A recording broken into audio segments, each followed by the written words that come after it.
তোমরা অনেকেই হয়তো বা হেডলাইন দেখতে পাচ্ছ যে তোমরা হেডলাইনে দেখতে পাচ্ছ যে আচ্ছা আমি দেখতে পাচ্ছি যে সব কিছু ক্লিয়ার একদম, কথাও ঠিকভাবে আমি শুনতে পাচ্ছি এবং স্ক্রিনেও সব কিছু দেখতে পাচ্ছি।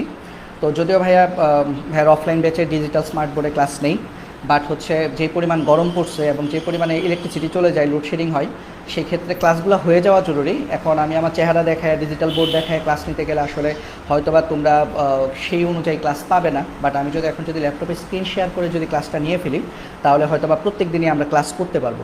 দিন শেষে আসলে ভাইয়া পড়াটা জরুরি, হ্যাঁ, কীভাবে নিচ্ছি সেটা জরুরি না। যারা পড়তে চাও, যারা কিনা ক্লাস করতে চাও, তাদের জন্য আমি মনে করি যে ভাইয়া কথা বলছি, তুমি দেখছো ক্লাস হচ্ছে, এটা হচ্ছে বেশি জরুরি। তো এই জন্য আমি ঠিক করেছি যে যেদিন যেদিন সুবিধা পাবো সেদিন ভাইয়া হচ্ছে স্মার্ট বোর্ডে ক্লাস নেব, আর যেদিন দেখবো যে না বেশি একটা সুবিধা হচ্ছে না, সেদিন হচ্ছে স্ক্রিন শেয়ার করে হচ্ছে ক্লাস নিয়ে ফেলবো। ঠিক আছে, বাট এমন হবে না যে ক্লাস হচ্ছে খুব ভালো করে খুব ভালো ডিজাইনের ক্লাস করানোর জন্য লম্বা সময় গ্যাপ দিয়ে দিলাম, দেখা গেল একটা ক্লাস নিলাম, পরে আবার 10 দিন 15 দিন পরে আরেকটা ক্লাস নিলাম, এরকম যাতে না হয় সেজন্যই আমি চেষ্টাটা করব। ঠিক আছে, তো সবাই একটু কষ্ট করে যারা ক্লাসে আছো আমাকে একটু জানাবে কে কোথা থেকে ক্লাস করছো।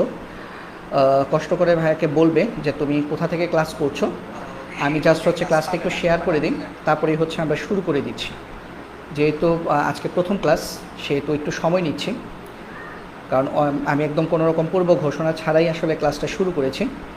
একদমই কোনো রকম ঘোষণা করা হয় নাই যে আজকে ক্লাসটা নেওয়া হবে। আর ক্লাসে তোমরা দেখতে পাচ্ছ হেডলাইন দেওয়া এসএসসি 2026।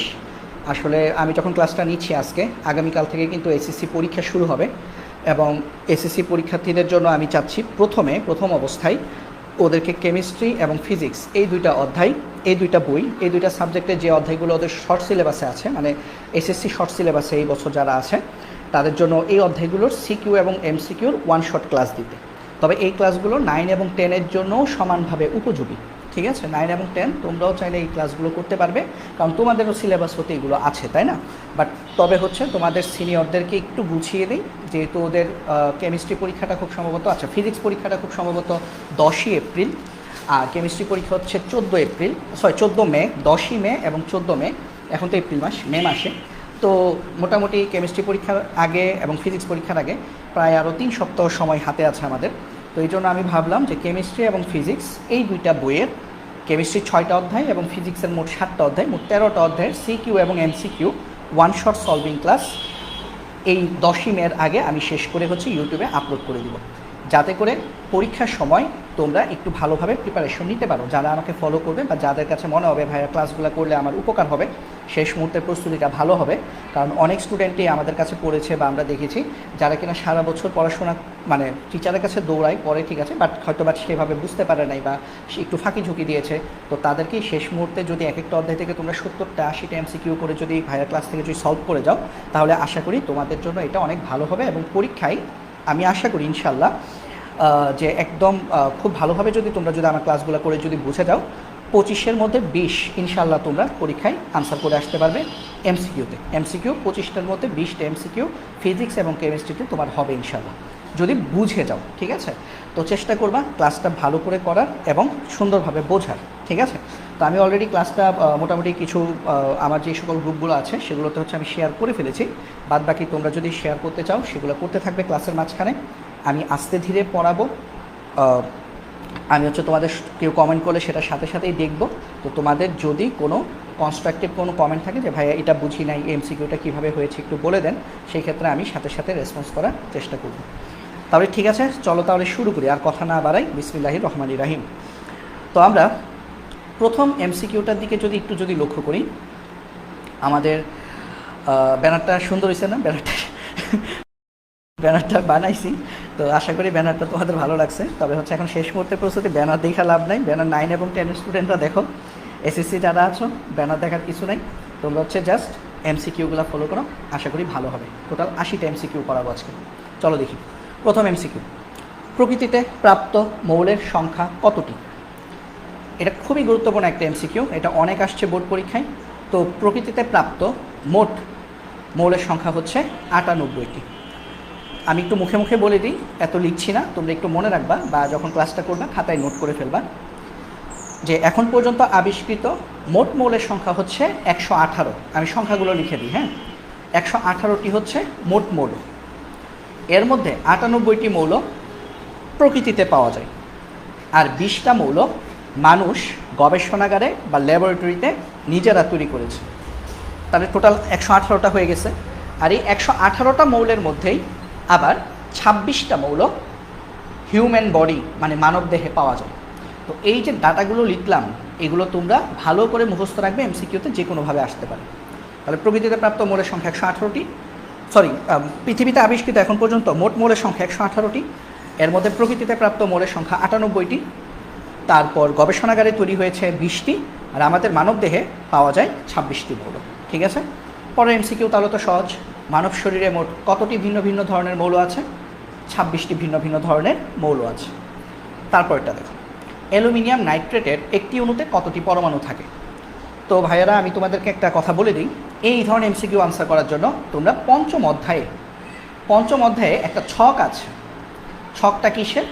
পঞ্চম অধ্যায়ে ছকটা তোমরা খুঁজে বের করবা বই থেকে, যারা পারো না, যারা পারো তাদের খুব ভালো। পঞ্চম অধ্যায়ে একটা ছক আছে, টেবিল আছে, যেখানে যৌগমূলকের জারণ সংখ্যা দেওয়া আছে।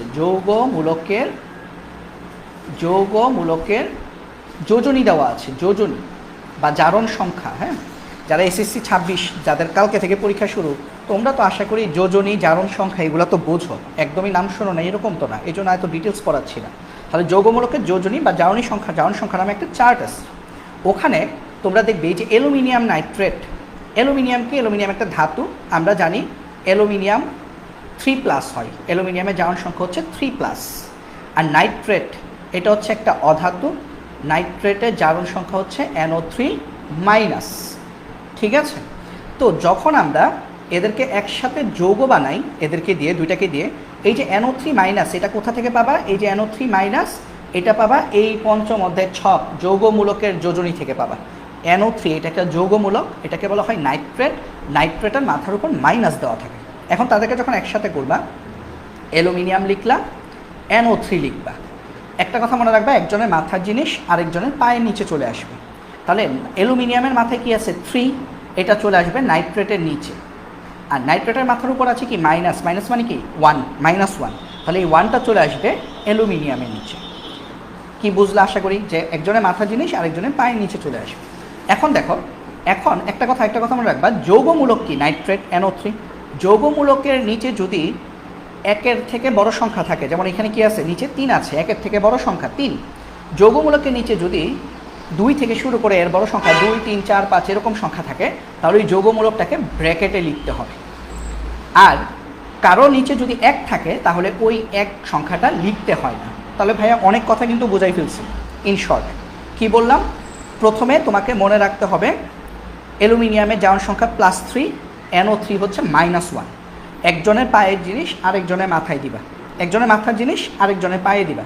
অ্যালুমিনিয়াম 3+, অ্যালুমিনিয়ামের 3 দিছো নাইট্রেটের নিচে, নাইট্রেটের -1 মানে নাইট্রেটের 1 দিছো অ্যালুমিনিয়ামের নিচে। এখন 1 নিচে লিখতে হয় না, এই জন্য অ্যালুমিনিয়ামের নিচে যে 1 ছিল সেটা আমরা মুছে দিয়েছি।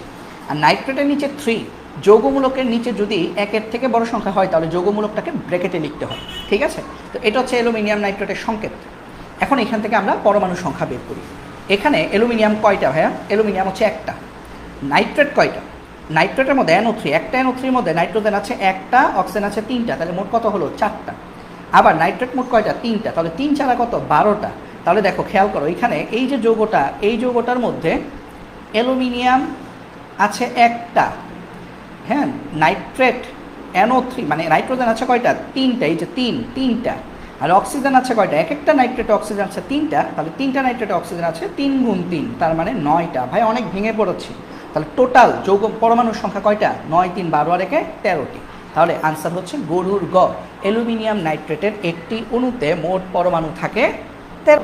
ঠিক আছে, আচ্ছা, এই একটা ভালো করে বুঝাই দিলাম। এখন বাকি যেগুলো আসবে সেগুলোতে এত ডিটেলস পড়াবো না, শর্টকাট বলতেছি। দেখো, অ্যামোনিয়াম ফসফেটের অণুতে কতটি পরমাণু থাকে? তো হ্যাঁ, অ্যামোনিয়াম কিভাবে লেখে? NH4+। কোথায় পাবা? পঞ্চম অধ্যায়ের ছকে যাবা। ফসফেট কিভাবে লেখে? PO4 3- phosphate. তাহলে অ্যামোনিয়াম ফসফেট একসাথে যদি লিখো, কিভাবে লিখবা? Ammonium লিখলা, phosphate লিখলা। ফসফেটের 3 চলে আসবে অ্যামোনিয়ামের নিচে। অ্যামোনিয়ামের নিচে যেহেতু একের থেকে বড় সংখ্যা, অ্যামোনিয়ামকে থার্ড ব্র্যাকেটে লিখবা। আর অ্যামোনিয়ামের +1 এটা চলে আসবে ফসফেটের নিচে। +1 নিচে লিখতে হয় না, ঠিক আছে? এই জন্য ফসফেট যেমন আছে তেমনই লিখবা। এখন দেখো এখানে মোট তাহলে পরমাণু কয়টা? অ্যামোনিয়াম, একটা অ্যামোনিয়াম, এই যে একটা অ্যামোনিয়ামের মধ্যে মোট পরমাণু কয়টা? নাইট্রোজেন একটা, হাইড্রোজেন 4টা, মোট কয়টা হলো? 4 আর 1 5, 3টা অ্যামোনিয়াম, তাহলে 3 5 15। তাহলে অ্যামোনিয়াম হচ্ছে 3 গুণ 5, আর ফসফেট পি একটা, অক্সিজেন 4টা, তার মানে 5। তাহলে মোট কত? 15 আর 5 20। তাহলে অ্যামোনিয়াম ফসফেটের একটা অণুতে মোট পরমাণু থাকে কয়টা? 20টা, ঠিক আছে? তারপরে আসো, পটাশিয়াম ডাইক্রোমেটের একটি অণুতে কতটি পরমাণু থাকে? তো পটাশিয়াম ডাইক্রোমেট, তোমরা এটা সবাই সংকেত জানো, এটা সপ্তম অধ্যায়ে পড়েছো, ষষ্ঠ অধ্যায়ে পড়েছো। এটা লিখে যাবে K2Cr2O7, এটা হচ্ছে পটাশিয়াম ডাইক্রোমেট। তাহলে পরমাণু সংখ্যা গুণে ফেলো, পটাশিয়াম 2টা, ক্রোমিয়াম 2টা, অক্সিজেন 7টা, 2 2 4 আর 7 11টি। পটাশিয়াম ডাইক্রোমেটের একটা অণুতে পরমাণু থাকে 11টি। আমি আশাবাদী ইনশাল্লাহ এই যে টপিকটা পড়াচ্ছি, এই টপিক থেকে তোমরা একটা এমসিকিউ পরীক্ষায় কমন পাবে। এটার জন্য তোমাদেরকে পঞ্চম অধ্যায়ের ছকটা খুব ভালোভাবে পড়তে হবে, ঠিক আছে? তারপর আসো, তুতের একটি অণুতে কতটি পরমাণু থাকে? তো ভাই তুতে কি? তুতে হচ্ছে কপার সালফেট ইনটু 5 অণু পানি। তাহলে কয়টা পরমাণু থাকে? কপার একটা, সালফার একটা, অক্সিজেন 4টা, তাহলে এইখানে মোট পরমাণু হচ্ছে 6টা। 5টা পানি, এক একটা পানিতে হাইড্রোজেন 2টা, অক্সিজেন একটা, মানে 3টা করে পরমাণু, মোট 5টা পানি, তাহলে 5 গুণ 3, তাহলে 6 আর 3 5 15, কয়টা? 21টা। ভাই অনেক ভেঙে ভেঙে পড়াচ্ছি, হ্যাঁ, যাদেরকে শেষ মুহূর্ত বোঝো। তারপর দেখো, কোনো ফেরিক কার্বনেটের পরমাণুর সংখ্যা কত? তো কার্বনেট কিভাবে লেখে? CO3 2-। ফেরিক কিভাবে লেখে? Fe3+। তাহলে দুইটাকে যদি একসাথে যদি যোগ করে দাও, অ্যাড করো, তাহলে Fe, আর এখানে হচ্ছে CO3। কার্বনেটের 2 আসবে Feর নিচে, আর Feর 3 আসবে কার্বনেটের নিচে। যৌগমূলকের নিচে একের থেকে বড় সংখ্যা থাকলে যৌগমূলককে ব্র্যাকেটে লিখতে হয়। তাহলে এখন আসো হিসেব করি। আয়রন 2টা, ফেরাম 2টা, প্লাস কার্বনেট কয়টা? সি একটা, অক্সিজেন 3টা, 3 আর 1 4, আবার 3টা কার্বনেট, মোট 3 4 12।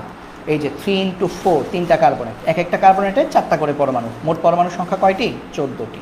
তাহলে কোনো ফেরিক কার্বনেটে মোট পরমাণু সংখ্যা 14টি। তারপরে আসো, তাহলে এই টপিকটা কিন্তু শেষ আমাদের, ঠিক আছে? এই যে 5টা এমসিকিউ করিয়েছি, এই টপিকটা থেকে এই এমসিকিউগুলোতে তোমরা খুব ভালোভাবে আয়ত্ত আনার চেষ্টা করবা।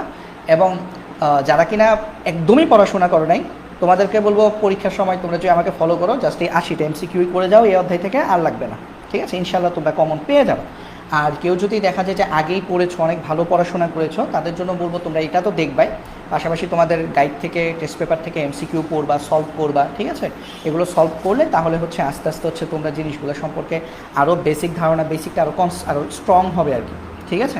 তারপর আসো, এরপরে তোমাদের তৃতীয় অধ্যায়ে অনেকগুলো ছক আছে, যেখানে হচ্ছে বিভিন্ন মৌলের লেটিন নাম দেওয়া আছে। তো ওখান থেকে আমাদের এমসিকিউ আসে। দেখো, কোন মৌলের প্রতীক লেটিন ভাষা থেকে নেওয়া হয়েছে? সোডিয়াম, কারণ এটা হচ্ছে নেট্রিয়াম। বাকিগুলো ইংলিশ নাম থেকেই আসছে, নাইট্রোজেন, নিকেল, ম্যাঙ্গানিজ। অ্যান্টিমনি মৌলের প্রতীক কি? অ্যান্টিমনি, STBM, ঠিক আছে? এই যে প্রথমে যে দেখা আছে এটি, এই যে এটি, এটা হচ্ছে অ্যাস্টেটাইন। এই যে ওরাম, এটা হচ্ছে গোল্ড, স্বর্ণ। এটা হচ্ছে টিন, স্ট্যানাম। তাহলে এগুলো হচ্ছে যদি না পড়া থাকে তাহলে কষ্ট করে একটু মেইন বই থেকে পড়ে নিতে হবে, ঠিক আছে? এগুলো ছক আছে, এগুলো তৃতীয় অধ্যায়ের ছক আছে। তারপরে দেখো, তারপর হচ্ছে নিচের কোনটি অ্যান্টিমনির লেটিন নাম? মাত্র বললাম স্টিবিয়াম। এই যে স্টিবিয়াম, SB, এটা হচ্ছে অ্যান্টিমনির লেটিন নাম, ঠিক আছে? এই যে স্ট্যানাম, এটা হচ্ছে SN, টিন। এই যে ওলফ্রাম, এটা হচ্ছে টাংস্টেন। ওই যে আগে যে হলুদ বাতি ছিল, হলুদ বাতির মধ্যে টাংস্টেন থাকতো। আর ওরাম, এটা হচ্ছে কি? AU, এটার এক নাম কি? গোল্ড বা স্বর্ণ। তারপরে আসো, সোডিয়ামের লেটিন নাম কোনটি? নেট্রিয়াম। স্টিবিয়াম হচ্ছে অ্যান্টিমনি, স্ট্যানাম হচ্ছে টিন, আর ওলফ্রাম হচ্ছে কি? টাংস্টেন। তারপর নিচের কোনটি টিনের প্রতীক? স্ট্যানাম। SN টিনের প্রতীক, ঠিক আছে? SB হচ্ছে অ্যান্টিমনি, TI দিয়ে হচ্ছে টাইটেনিয়াম, আর TE দিয়ে হচ্ছে টেলুরিয়াম। এগুলো একটু মনে রাখার চেষ্টা করবো আর কি। টাংস্টেন মৌলের লেটিন নাম কি? ওলফ্রাম, W দিয়ে যেটাকে প্রকাশ করা হয়। নেট্রিয়াম হচ্ছে সোডিয়াম, স্টিবিয়াম অ্যান্টিমনি, স্ট্যানাম হচ্ছে টিন। তাহলে মোটামুটি এই নামগুলোই বেশি আসে পরীক্ষায়, ঠিক আছে? ফসফোনিয়াম ফসফেটের সঠিক সংকেত কোনটি? ওই যে আবার চলে আসছে ফসফোনিয়াম ফসফেট। তো ভাইয়েরা ফসফোনিয়াম কীভাবে লেখে? PH4+, phosphate PO4 3-।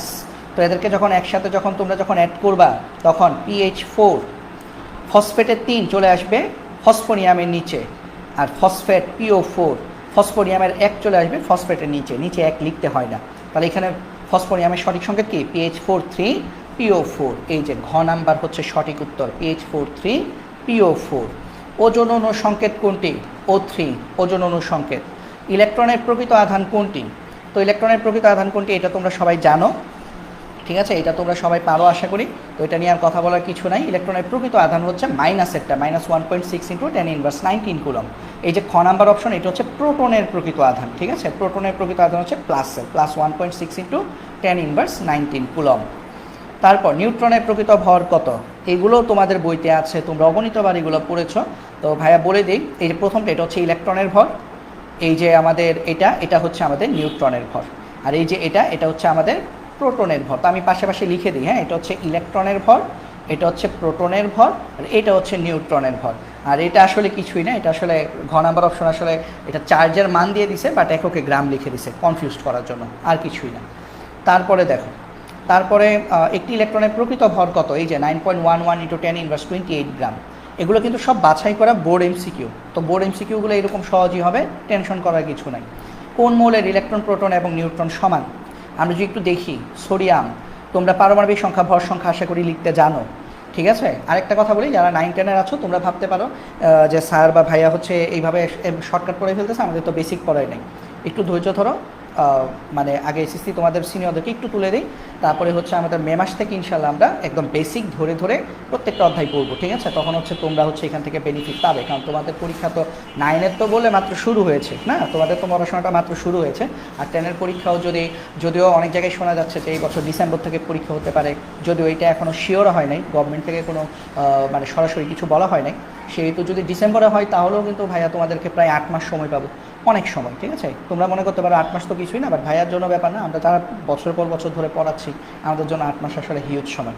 তো তোমাদেরকে খুব ধরে ধরে সব কিছুই পড়ানো হবে, ঠিক আছে, টেনশন করার কিছু নেই। আর যাদের এই অধ্যায়টা খুব ভালোভাবে পড়া আছে তোমরা ক্লাসটা দেখবে আর কি, ঠিক আছে। তো সোডিয়াম কিন্তু এইভাবে লেখা হয় 11-23, পটাশিয়াম কীভাবে লেখা হয় 19-39, পারমাণবিক সংখ্যা 19, ভর সংখ্যা 39। ক্যালসিয়াম কীভাবে লেখা যায় 20-40, পারমাণবিক সংখ্যা 20, ভর সংখ্যা 40। ক্লোরিন কীভাবে লেখা হয় 17-35, পারমাণবিক সংখ্যা 17, ভর সংখ্যা 35। তাহলে বলছে কার ইলেকট্রন, প্রোটন, নিউট্রন সংখ্যা সমান? দেখা যাচ্ছে ওর ইলেকট্রন, প্রোটন, নিউট্রন সংখ্যা সমান। কিভাবে? এর প্রোটন হচ্ছে 20টি, নিউট্রন জানে কীভাবে বের করে, মাথা থেকে পা বিয়োগ করতে হয়, মানে ভর সংখ্যা থেকে প্রোটন সংখ্যা বিয়োগ করতে হয়, বিয়োগ করলে কত আসে? এটাও 20। আর স্বাভাবিক অবস্থায় ইলেকট্রন আর প্রোটন সংখ্যা সমান, তার মানে ক্যালসিয়ামের ইলেকট্রন, প্রোটন এবং নিউট্রন সমান। এরকম আরও কিছু অপশন আমি তোমাদেরকে লিখে দিই যদি পরীক্ষায় আসে যাতে পারো। এরকম আরও কিছু অপশন হতে পারে এইগুলো, যেমন ম্যাগনেসিয়াম, ম্যাগনেসিয়ামের ইলেকট্রন, প্রোটন, নিউট্রন সমান স্বাভাবিক অবস্থায়। তারপর অক্সিজেন, অক্সিজেনের স্বাভাবিক অবস্থায় ইলেকট্রন, প্রোটন, নিউট্রন সংখ্যা সমান হয়। তারপরে সালফার 16-32, সালফারের স্বাভাবিক অবস্থায় ইলেকট্রন, প্রোটন এবং নিউট্রন সংখ্যা সমান হয়। তারপরে নাইট্রোজেন, নাইট্রোজেনেরও কিন্তু স্বাভাবিক অবস্থায় ইলেকট্রন, প্রোটন এবং নিউট্রন সংখ্যা সমান হয়। তারপর কার্বন। তো এই অপশনগুলো হচ্ছে সাথে তোমরা একটু মাথায় রাখতে পারো, ঠিক আছে, যাদের কিনা স্বাভাবিক অবস্থায় ইলেকট্রন, প্রোটন, নিউট্রন সংখ্যা সমান হয়। তারপর নিয়ন আছে, এরকম আরও অপশন আছে। তো আমি দেখছি যে বোর্ড পরীক্ষায় ক্যালসিয়াম দিয়ে আসছে, আর একবার বোধহয় অক্সিজেন দিয়ে আসছিল, মানে অপশনে অক্সিজেনটা ছিল। তাহলে মনে রাখবা ক্যালসিয়াম, অক্সিজেন এদের ইলেকট্রন, প্রোটন এবং নিউট্রন সংখ্যা সমান। তারপরে আসো O2- প্রোটন সংখ্যা কত? আচ্ছা, O2-, হ্যাঁ, উপরে মাথার উপর যে প্লাস মাইনাস এগুলোকে কী বলে? ক্যাটায়ন, অ্যানায়ন বলে, তাই না? এই প্লাস মাইনাসের সাথে কিন্তু প্রোটনের কোনো সম্পর্ক নাই। যেমন আমরা যদি O2- একটু ভেঙে লিখি, অক্সিজেন কিন্তু 8-16। তো দেখো দুইটা 2- মানে কি, সে দুইটা ইলেকট্রন গ্রহণ করেছে, এখানে ইলেকট্রন চেঞ্জ হবে, বাট প্রোটনের কিন্তু কোনো চেঞ্জ নাই। প্রোটন সংখ্যা কত? 8টা। তাহলে O2- প্রোটন সংখ্যা হচ্ছে 8টি। তো আমরা লিখে রাখি এখানে প্রোটন হচ্ছে 8। তারপরে হচ্ছে আমরা যদি লিখি এখানে ভর সংখ্যা কত, ভর সংখ্যাকে এ দিয়ে প্রকাশ করা হয়, ভর সংখ্যা হচ্ছে 16। যদি লিখতে চাই নিউট্রন সংখ্যা কত, নিউট্রন সংখ্যা হচ্ছে ভর সংখ্যা বিয়োগ প্রোটন সংখ্যা 8। তারপরে আমরা যদি লিখতে চাই ইলেকট্রন কত, এই যে ইলেকট্রন সংখ্যাটা চেঞ্জ হবে। ইলেকট্রন সংখ্যা জানি কীভাবে লিখে, প্রোটন সংখ্যা থেকে চার্জ বিয়োগ করতে হয়। তাহলে প্রোটন হচ্ছে 8টি, চার্জ হচ্ছে -2, তাহলে বিয়োগ করে 8, মাইনাসে +2, তার মানে ইলেকট্রন সংখ্যা 10টি। যদি প্রশ্ন আসতো O2- ইলেকট্রন সংখ্যা কত, যদি এখানে প্রোটন না লিখে যদি বলতো ইলেকট্রন সংখ্যা কত, তাহলে আমরা আনসার লিখতাম 10টি। বাট 2- হোক 3+ হোক, মানে ক্যাটায়ন অ্যানায়নের জন্য কিন্তু প্রোটন সংখ্যার কোনো পরিবর্তন হয় না। প্রোটন সংখ্যা শুরুতে যা থাকে ধনাত্মক বা ঋণাত্মক চার্জ হলেও প্রোটন সংখ্যা তাই থাকে। আসলে ধনাত্মক ঋণাত্মক চার্জটা তৈরি হয় ইলেকট্রনের ত্যাগ বা গ্রহণের কারণে, ঠিক আছে। তারপর আমরা যদি দেখি 21, ডি বলছে একটা মৌল, আচ্ছা ভালো কথা, ডি একটা মৌল, প্রোটন সংখ্যা 17, প্রোটন সংখ্যা নিচে লিখতে হয়, নিউট্রন সংখ্যা হচ্ছে 18। তাও দেখো প্রোটন 17, নিউট্রন 18, তাহলে ভর সংখ্যা জানি কীভাবে লিখে, ভর সংখ্যা হচ্ছে প্রোটন প্লাস নিউট্রন, যোগ করলে কত আসে 35, ভর সংখ্যা মাথার উপরে লিখতে হয়, তাহলে যৌগটার নাম কি ডি 17 35। কোথায় আছে অপশন, খ নাম্বার অপশন হচ্ছে সঠিক উত্তর, খ নাম্বার অপশনটা হচ্ছে আমাদের সঠিক উত্তর, ঠিক আছে। তারপর আমরা যদি দেখি কোন মৌলের পরমাণুতে নিউট্রন নেই, কোন মৌলের পরমাণুতে নিউট্রন নেই, নিউট্রন মানে কি মাথা থেকে পা বিয়োগ করতে হবে, মানে ভর সংখ্যা থেকে প্রোটন সংখ্যা বিয়োগ করতে হবে। চলো লিখি হাইড্রোজেন, হাইড্রোজেন কিন্তু 1 1, এটাই সঠিক উত্তর, হাইড্রোজেন আসলে নিউট্রন নাই, কারণ বিয়োগ করলে 0। কেন দেখো তো, হিলিয়াম 2 4, নিউট্রন সংখ্যা কিন্তু আছে, 4 থেকে 2 বিয়োগ করলে কত 2। তারপরে লিথিয়াম, লিথিয়াম কীভাবে লেখা হয় 3 7, 7 থেকে 3 বিয়োগ করলে কত 4। বেরিলিয়াম কীভাবে লেখা হয় 4 9, 9 থেকে 4 বিয়োগ করলে কত 5। তার মানে এই যে তিনজন, ওদের সবারই নিউট্রন আছে, আমি যদি লিখে রাখি নিউট্রন সংখ্যা ওর হচ্ছে 2, ওর হচ্ছে 4, ওর হচ্ছে 5। বাট এই যে হাইড্রোজেন, হাইড্রোজেনের নিউট্রন সংখ্যা কত 0, মানে হাইড্রোজেনের পরমাণুতে কোনো নিউট্রন থাকে না। তারপরে যদি আমরা দেখি অ্যালুমিনিয়াম 3+ এর প্রোটন সংখ্যা কত, ওই যে আগের কনসেপ্টটার মতোই, আমরা যে এই যে একটু আগে এই যে আমরা 20 নাম্বার এমসিকিউ যে করলাম O2 - এর প্রোটন সংখ্যা কত, সেটার মতোই কিন্তু অ্যালুমিনিয়াম 3+ এর প্রোটন সংখ্যা কত, 3+ হয়েছে, এতে প্রোটনের কোনো চেঞ্জ হবে না, এখানে ইলেকট্রনের চেঞ্জ হবে। আমরা একটু যদি লিখি অ্যালুমিনিয়াম 3+, এখানে এটার জন্য আমাদের প্রোটন সংখ্যা হচ্ছে, এমনি তো অ্যালুমিনিয়াম কীভাবে লেখা হয়, অ্যালুমিনিয়াম লেখা হয় কিন্তু 13 27, অ্যালুমিনিয়ামের প্রোটন সংখ্যা হচ্ছে 13 আর ভর সংখ্যা হচ্ছে 27, তাহলে অ্যালুমিনিয়ামের প্রোটন হচ্ছে 13, ভর সংখ্যা হচ্ছে 27, নিউট্রন সংখ্যা হচ্ছে ভর বিয়োগ প্রোটন মানে 14টি, ইলেকট্রন সংখ্যা হবে কি প্রোটন বিয়োগ কিউ, তাহলে প্রোটন হচ্ছে 13টি, কিউর মান 3, ইলেকট্রন সংখ্যা হচ্ছে 10টি। যদি প্রশ্ন আসতো অ্যালুমিনিয়াম 3+ ইলেকট্রন সংখ্যা কত, তাহলে আনসার হতো 10, বাট বলছে অ্যালুমিনিয়াম 3+ প্রোটন সংখ্যা কত, হ্যাঁ ইলেকট্রন আদান প্রদান হলে প্রোটনের কোনো চেঞ্জ হয় না, অর্থাৎ প্রোটন সংখ্যা 13টি থাকবে, ঠিক আছে। তারপরে যদি দেখি X2452 মৌলটির নিউট্রন সংখ্যা কত, বাহ চমৎকার প্রশ্ন, দেখো তো 2452, তাহলে এখানে এটার জন্য আমাদের নিউট্রন সংখ্যা কত, এটার জন্য প্রোটন সংখ্যা হচ্ছে 24, ভর সংখ্যা হচ্ছে 52, নিউট্রন সংখ্যা হচ্ছে আমাদের A বিয়োগ P, তার মানে কত 52 বিয়োগ 24 28, তাহলে এখানে আমাদের নিউট্রন সংখ্যা হচ্ছে 28টি। তারপরে আমরা যদি দেখি লিথিয়াম প্লাস আয়নে ইলেকট্রন সংখ্যা কত, এখানে কিন্তু ইলেকট্রন বের করতে বলছে, লিথিয়াম প্লাস 3 7, তাহলে আমরা যদি দেখি এখানে প্রোটন সংখ্যা হচ্ছে 3টি, ভর সংখ্যা হচ্ছে 7, নিউট্রন হচ্ছে A - P, ভর বিয়োগ প্রোটন সংখ্যা মানে মাথা বিয়োগ পা, তার মানে হচ্ছে 4, ইলেকট্রন সংখ্যা কত P - Q, ইলেকট্রন সংখ্যা বের করার সূত্র হচ্ছে P - Q, P হচ্ছে 3 আর চার্জ কত প্লাস, না প্লাস মানে কি +1, অর্থাৎ ইলেকট্রন সংখ্যা হচ্ছে এখানে 2টি। যদি বলতো লিথিয়াম প্লাস আয়নে প্রোটন সংখ্যা কত, তাহলে কিন্তু আনসার 3 হতো, ঠিক আছে, 3টি হতো, 3টি। ডিউটেরিয়ামের ভর সংখ্যা কত, তো তোমরা মনে রাখবে যে হাইড্রোজেন 1 1 এটাকে বলা হয় প্রোটিয়াম, হাইড্রোজেন 1 1কে বলা হয় প্রোটিয়াম, তারপর হাইড্রোজেন 2 1 এটাকে বলা হয় ডিউটেরিয়াম, আচ্ছা সরি বানান ভুল হয়েছে, দেখি ডিউটেরিয়াম, তারপর হাইড্রোজেন 1 3 এটাকে বলা হয় ট্রিটিয়াম। মোট এখন পর্যন্ত হাইড্রোজেনের আইসোটোপ আবিষ্কার হয়েছে 7টি, 1 1 থেকে শুরু করে 1 7 পর্যন্ত, মানে এরপর হাইড্রোজেন 1 4 1 5 1 6 1 7 আছে। তো প্রথম 3টা আইসোটোপ, এই 3টা আইসোটোপ প্রাকৃতিক আইসোটোপ, এদেরকে প্রকৃতিতে পাওয়া যায়, এদের নামকরণ করা হয়েছে যথাক্রমে প্রোটিয়াম, ডিউটেরিয়াম এবং ট্রিটিয়াম। এরপরেরগুলো বিজ্ঞানীরা মনে হয় নাম রাখতে রাখতে ক্লান্ত হয়ে গেছে, তো তারা পরে হচ্ছে নাম রাখে নাই, তারপরে এগুলোকে তারা হাইড্রোজেন 4 হাইড্রোজেন 5 হাইড্রোজেন 6 হাইড্রোজেন 7 এভাবে নামকরণ করে ফেলেছে। ওই যে হাইড্রোজেন 4 থেকে শুরু করে 7 পর্যন্ত ওগুলো প্রাকৃতিক আইসোটোপ না, ওগুলো কৃত্রিমভাবে গবেষণাগারে মানুষ তৈরি করেছে। তাহলে ডিউটেরিয়ামের ভর সংখ্যা কত, ডিউটেরিয়ামের ভর সংখ্যা হচ্ছে 2। পরীক্ষায় কিন্তু আসতে পারে ট্রিটিয়ামের ভর সংখ্যা কত, এখন তুমি যদি না জানো ট্রিটিয়াম হচ্ছে হাইড্রোজেন 1 3, তাহলে তুমি বের করতে পারবে না, তো একটু মনে রাখো হাইড্রোজেন 1 1 হলে প্রোটিয়াম, হাইড্রোজেন 1 2 হলে ডিউটেরিয়াম, হাইড্রোজেন 1 3 হলে ট্রিটিয়াম। তারপরে দেখি, তারপর হচ্ছে O2 - প্রদত্তায়নে ইলেকট্রন কত, এই যে এটা পারবা, এটা সহজ, আগেই দেখাইছি অলরেডি, O2 - 8 16, আমি জাস্ট ইলেকট্রনটা শুধু বের করি কারণ অলরেডি একবার দেখিয়ে ফেলছি। ইলেকট্রন সংখ্যা কি P - Q, প্রোটন কয়টা 8টি, মাইনাস কিউ কত -2, 8 আর 2 যোগ করলে মাইনাস মাইনাসে প্লাস 10টি, তাহলে O2 - প্রদত্ত আয়নে ইলেকট্রন সংখ্যা 10টি। তারপর দেখো তো এটা কিভাবে লিখতে হবে, পি কিউ না পি কিউ এ কিউ পি আর প্লাস চার্জের মান দেওয়া হয়েছে আর, তাহলে নিউট্রন সংখ্যা কত? নিউট্রন কীভাবে বের করে? নিউট্রন সংখ্যা হচ্ছে কিউ মাইনাস পি, মানে এ থেকে পি বিয়োগ। এখন এর বদলে তো কিউ বসানো হয়েছে, তার মানে নিউট্রন সংখ্যা হচ্ছে কিউ মাইনাস পি। তারপরে দেখি Fe2+ সংখ্যাটিতে নিউট্রন সংখ্যা কত? নিউট্রন বের করতে বলছে, যদিও আমি সব দেখাচ্ছি, ইলেকট্রন প্রোটন নিউট্রন সবই দেখাই দিচ্ছি। দেখো এখানে আমাদের প্রোটন সংখ্যা হচ্ছে 26, ভর সংখ্যা হচ্ছে আমাদের 56, নিউট্রন সংখ্যা হচ্ছে ভর বিয়োগ প্রোটন সংখ্যা 30, চার্জকে কিউ দিয়ে প্রকাশ করা হয় +2, ইলেকট্রন সংখ্যা হচ্ছে পি মাইনাস কিউ, 26 থেকে 2 বিয়োগ করলে কত? 24। আমাকে বলছে নিউট্রন সংখ্যা কত? নিউট্রন সংখ্যা হচ্ছে এই যে 30টি। তাহলে Fe2+ সংখ্যাতে নিউট্রন সংখ্যা হচ্ছে 30টি। তারপরে আমরা যদি দেখি পটাশিয়াম এই যে 19, 39-এর ইলেকট্রন ও প্রোটন সংখ্যা কত? দেখো তো পটাশিয়াম 19 এবং 39, এই দুটার জন্য আমরা যদি দেখি প্রোটন সংখ্যা হচ্ছে 19টা আর ইলেকট্রন সংখ্যাও কিন্তু 19টাই, দুইটাই 19 19। অনেকে কনফিউজড হয়ে যায়, অনেকে ইলেকট্রন সংখ্যা এখানে আনসারটা 19 আর 20 দাগাই ফেলবে। কেন?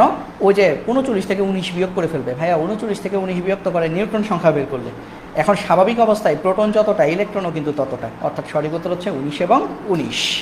তারপরে দেখো এটার শেষ স্তরে ইলেকট্রন সংখ্যা কত? শেষ স্তরে ইলেকট্রন সংখ্যা কত? X+, 19, 39। তো X+-এর শেষ স্তরে ইলেকট্রন সংখ্যা কত? আচ্ছা এখন খেয়াল করো, এ কিন্তু X+, হ্যাঁ, এ যদি X+ হয় তাহলে X+-এর মধ্যেই মোট ইলেকট্রন কয়টা? এটা আগে হিসাব করে ফেলবা।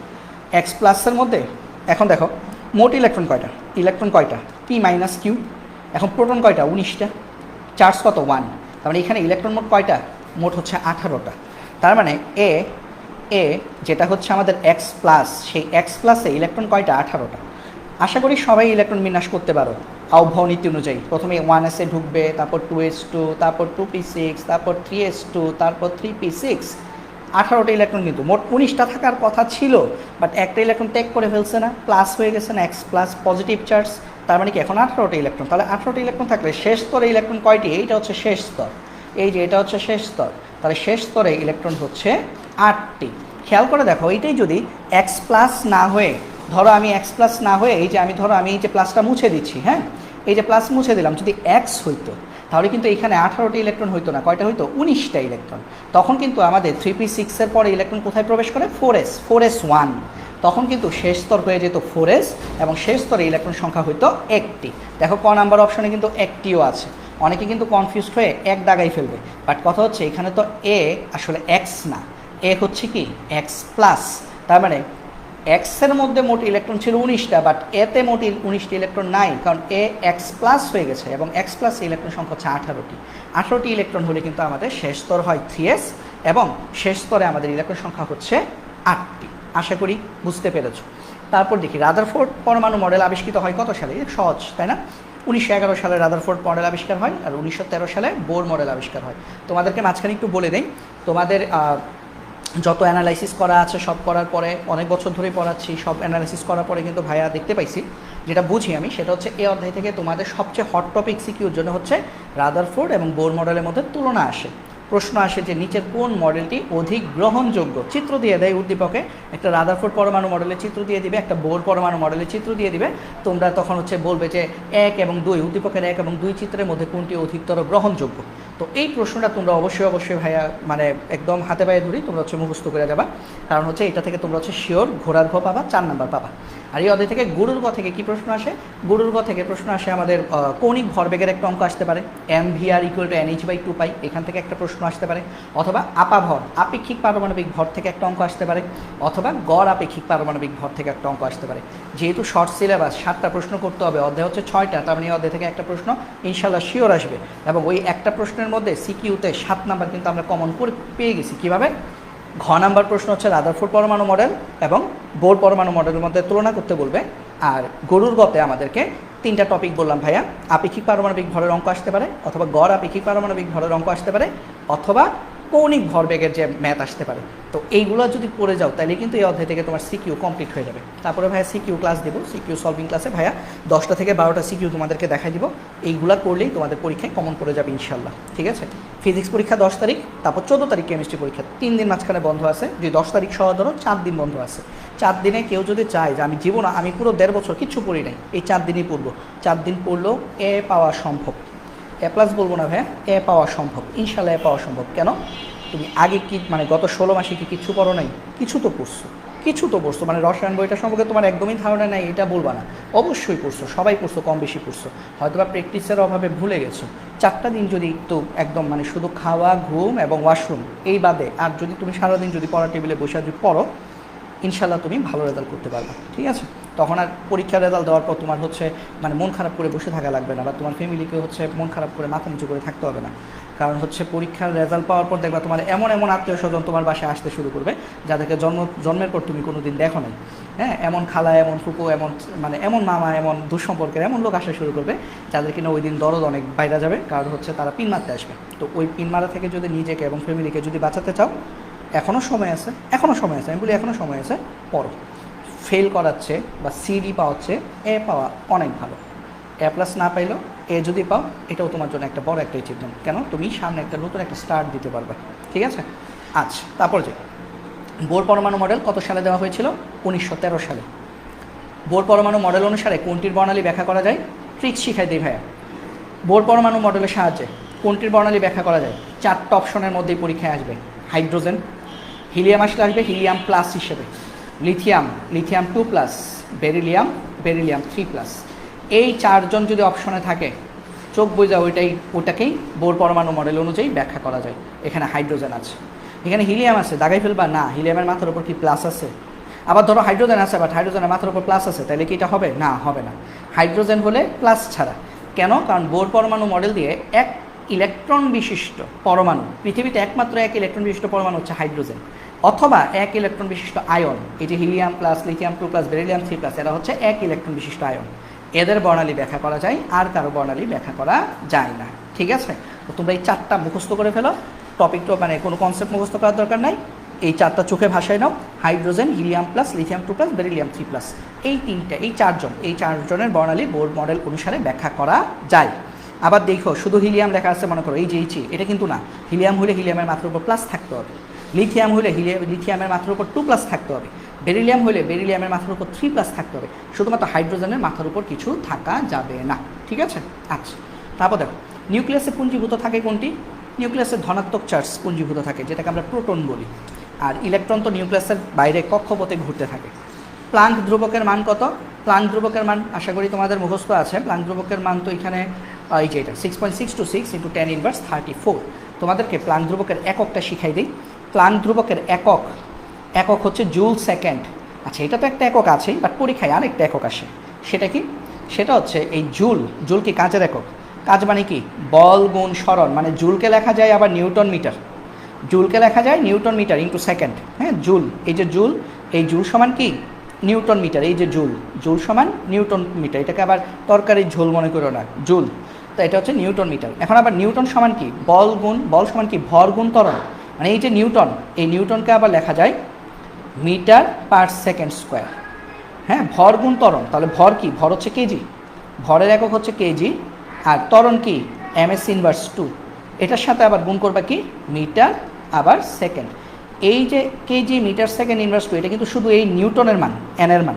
সব একসাথে হিসাব করলে আনসারটা কি আসে? কেজি, মিটার গুণ করলে মিটার স্কোয়ার, সেকেন্ড ইনভার্স 2 আর সেকেন্ড গুণ করলে সেকেন্ড ইনভার্স 1। তো এটাকে অনেক সময় মানে এমসিকিউতে এইভাবে আসে, মিটার স্কোয়ারটা আগে লেখে, তারপর কেজি লেখে, তারপর সেকেন্ড ইনভার্স 1 লেখে। তো আমাদের এমসিকিউর অপশনে এটা বেশি আসে। তো মনে রাখবা, প্লাঙ্ক ধ্রুবকের একক হচ্ছে দুইটা, একটা হচ্ছে জুল সেকেন্ড, আরেকটা হচ্ছে metre square kg inverse second, ঠিক আছে? এটাও কিন্তু আমাদের এমসিকিউতে আসে, ঠিক আছে? বলতে পারে নিচের কোনটি প্লাঙ্কের ধ্রুবকের একক কি? তো দেখলা যে তুমি তো মুখস্থ করে গেছো জুল সেকেন্ড সারা জীবন, তো দেখলো অপশনে জুল সেকেন্ড নাই, তখন চেক করবে এটা আছে কিনা, ঠিক আছে? জুল সেকেন্ড অথবা metre square kg second inverse 1। এই যে দেখো, এই যে চলে আসছে, দেখছো? বলতে না বলতে 37 নাম্বার এমসিকিউ। প্লাঙ্ক ধ্রুবকের একক কোনটি? Metre square kg second inverse 1। দেখছো, বোর্ডে আসছে, সহজ জিনিস। তারপরে আসো দেখি, mvr সমান nh/2π। এম এর মান কেজি এককে কত? এখানে এমটা কি? এমটা হচ্ছে ইলেকট্রনের ভর, এখানে এম হচ্ছে ইলেকট্রনের ভর, আর ইলেকট্রনের ভর কেজি এককে হচ্ছে 9.11 × 10⁻31 কেজি। আর গ্রামে লিখলে 3 কমে যায়, 9.11 ইন্টু 10⁻28 গ্রাম। তাহলে আনসার হচ্ছে এইটা 9.11 ইন্টু 10⁻31 কেজি। কেজিতে বললে 31, গ্রামে বললে 28। তারপর দেখো পরমাণুতে ইলেকট্রন কী ধরনের বল অনুভব করে? পরমাণুতে ইলেকট্রন কী ধরনের বল অনুভব করে? পরমাণুতে ইলেকট্রন কেন্দ্রমুখী বল অনুভব করে, খুব সম্ভবত কেন্দ্রমুখী বলই অনুভব করে। তাও দাঁড়ো ভাই একটু চেক করে নিই, হ্যাঁ, কারণ শেষ মুহূর্ত তোমাদেরকে আমি একটা ভুলভাল পড়ালে তো হবে না, ঠিক আছে? তো পরমাণুতে ইলেকট্রন কোনমুখী বল অনুভব করে?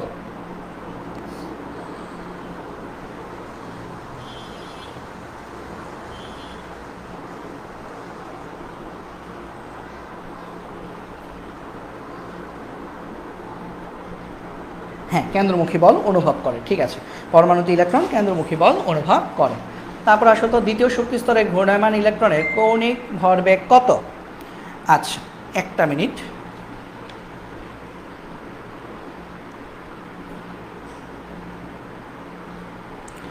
দ্বিতীয় শক্তি স্তরে ঘূর্ণায়মান ইলেকট্রনের কৌণিক ভরবেগ কত? তো দ্বিতীয় শক্তি স্তর বলছে কৌণিক ভরবেগের সূত্র যেন কি? কৌণিক ভরবেগের সূত্র হচ্ছে mvr ইকুয়াল টু nh/2π, তাই না? কৌণিক ভরবেগের সূত্র হচ্ছে mvr ইকুয়াল টু nh/2π। তাহলে আমরা যদি কৌণিক ভরবেগের সূত্র দিয়ে আমরা যদি ম্যাথটা যদি করি, কৌণিক ভরবেগ হচ্ছে mvr equal to nh/2π। N এর মান কত? দ্বিতীয় শক্তি স্তর বলছে, তার মানে এন এর মান হচ্ছে 2। এটা কিন্তু এগুলো কিন্তু সরাসরি গরুর গতে আসে, সিকিউ। এইচ এর মান কত? প্লাঙ্কের ধ্রুবক 6.626 ইন্টু 10⁻34 2π। এটাকে তুমি যদি ক্যালকুলেট করো, তোমার আনসার আসার কথা কত? তোমার আনসার আসবে, একটু ক্যালকুলেশন করে ফেলি ভাইয়া। আনসারটা তো আসার কথা খুব সম্ভবত 3.16 মনে হয়, গরুর গবত দেখি। 2 into 6.626 into 10⁻34 divided by 2π। Answer আসবে না 2.109, 2.109 মানে কি 2.11 বলতে পারো, 2.109 ইন্টু 10⁻34, তার মানে 2.11 ইন্টু 10⁻34। ভাই একক কি যদি লিখতে হয়, একক হচ্ছে জুল সেকেন্ড অথবা metre square kg second inverse 1। এটা কিন্তু আমরা একটু আগে দেখেছি। তারপরে দেখো এম শক্তি স্তরে সর্বোচ্চ কতটি ইলেকট্রন থাকতে পারে? তোমরা সবাই আশা করি আবহাওয়া নীতি ভালো করেই পড়ছো, হ্যাঁ? তাও আমি একটু লিখে দিই, মনে রাখবা ক্যাশেলে, ক্যাশেল জানে কি? ক্যাশেল কাকে বলে? n ইকুয়াল টু 1 হলে তাকে ক্যাশেল বলে। এরপর এল শেল জানে কাকে বলে? n ইকুয়াল টু 2 হলে তাকে এল শেল বলে। এম শেল যেন কাকে বলে? n ইকুয়াল টু 3 হলে তাকে এম শেল বলে। এন শেল কাকে বলে? n ইকুয়াল টু 4 হলে তাকে এন শেল বলে। তাহলে এম শেল মানে কি? n equal two 3। একটা ইলেকট্রনে সর্বোচ্চ কয়টা ইলেকট্রন থাকতে পারে সেটা জানে কোন সূত্র দিয়ে করতে হয়? 2n স্কোয়ারের সূত্র দিয়ে করতে হয়। তা 2n স্কোয়ারের সূত্র দিয়ে করলে 2n স্কোয়ার 2 ইন্টু এম শেলের জন্য এন এর মান কত? 3 স্কোয়ার, তাহলে 2 ইন্টু 3 স্কোয়ার মানে 9, অর্থাৎ 18টি। তাহলে এম শক্তি স্তরে সর্বোচ্চ 18টা ইলেকট্রন থাকতে পারে, ঠিক আছে? সর্বোচ্চ 18টা ইলেকট্রন থাকতে পারে। আশা করি এগুলো তোমরা পারো। তারপর আসো পরমাণু এন শেলে কয়টা উপশক্তি স্তর থাকে? এন কখন হয়? যখন n ইকুয়াল টু 4। তোমরা নিশ্চয়ই পড়েছো n ইকুয়াল টু 4 হলে, n ইকুয়াল টু 4 হলে আমাদের যে সহকারী কোয়ান্টাম সংখ্যা এল, এল এর মান কী কী হতে পারে? 0 1 2 3। 0 হলে এটাকে s অরবিটাল বলে, 1 হলে এটাকে p অরবিটাল বলে, 2 হলে এটাকে d অরবিটাল বলে, 3 হলে সেটাকে f অরবিটাল বলে। তাহলে মোট কয়টা উপশক্তি স্তর থাকতে পারে?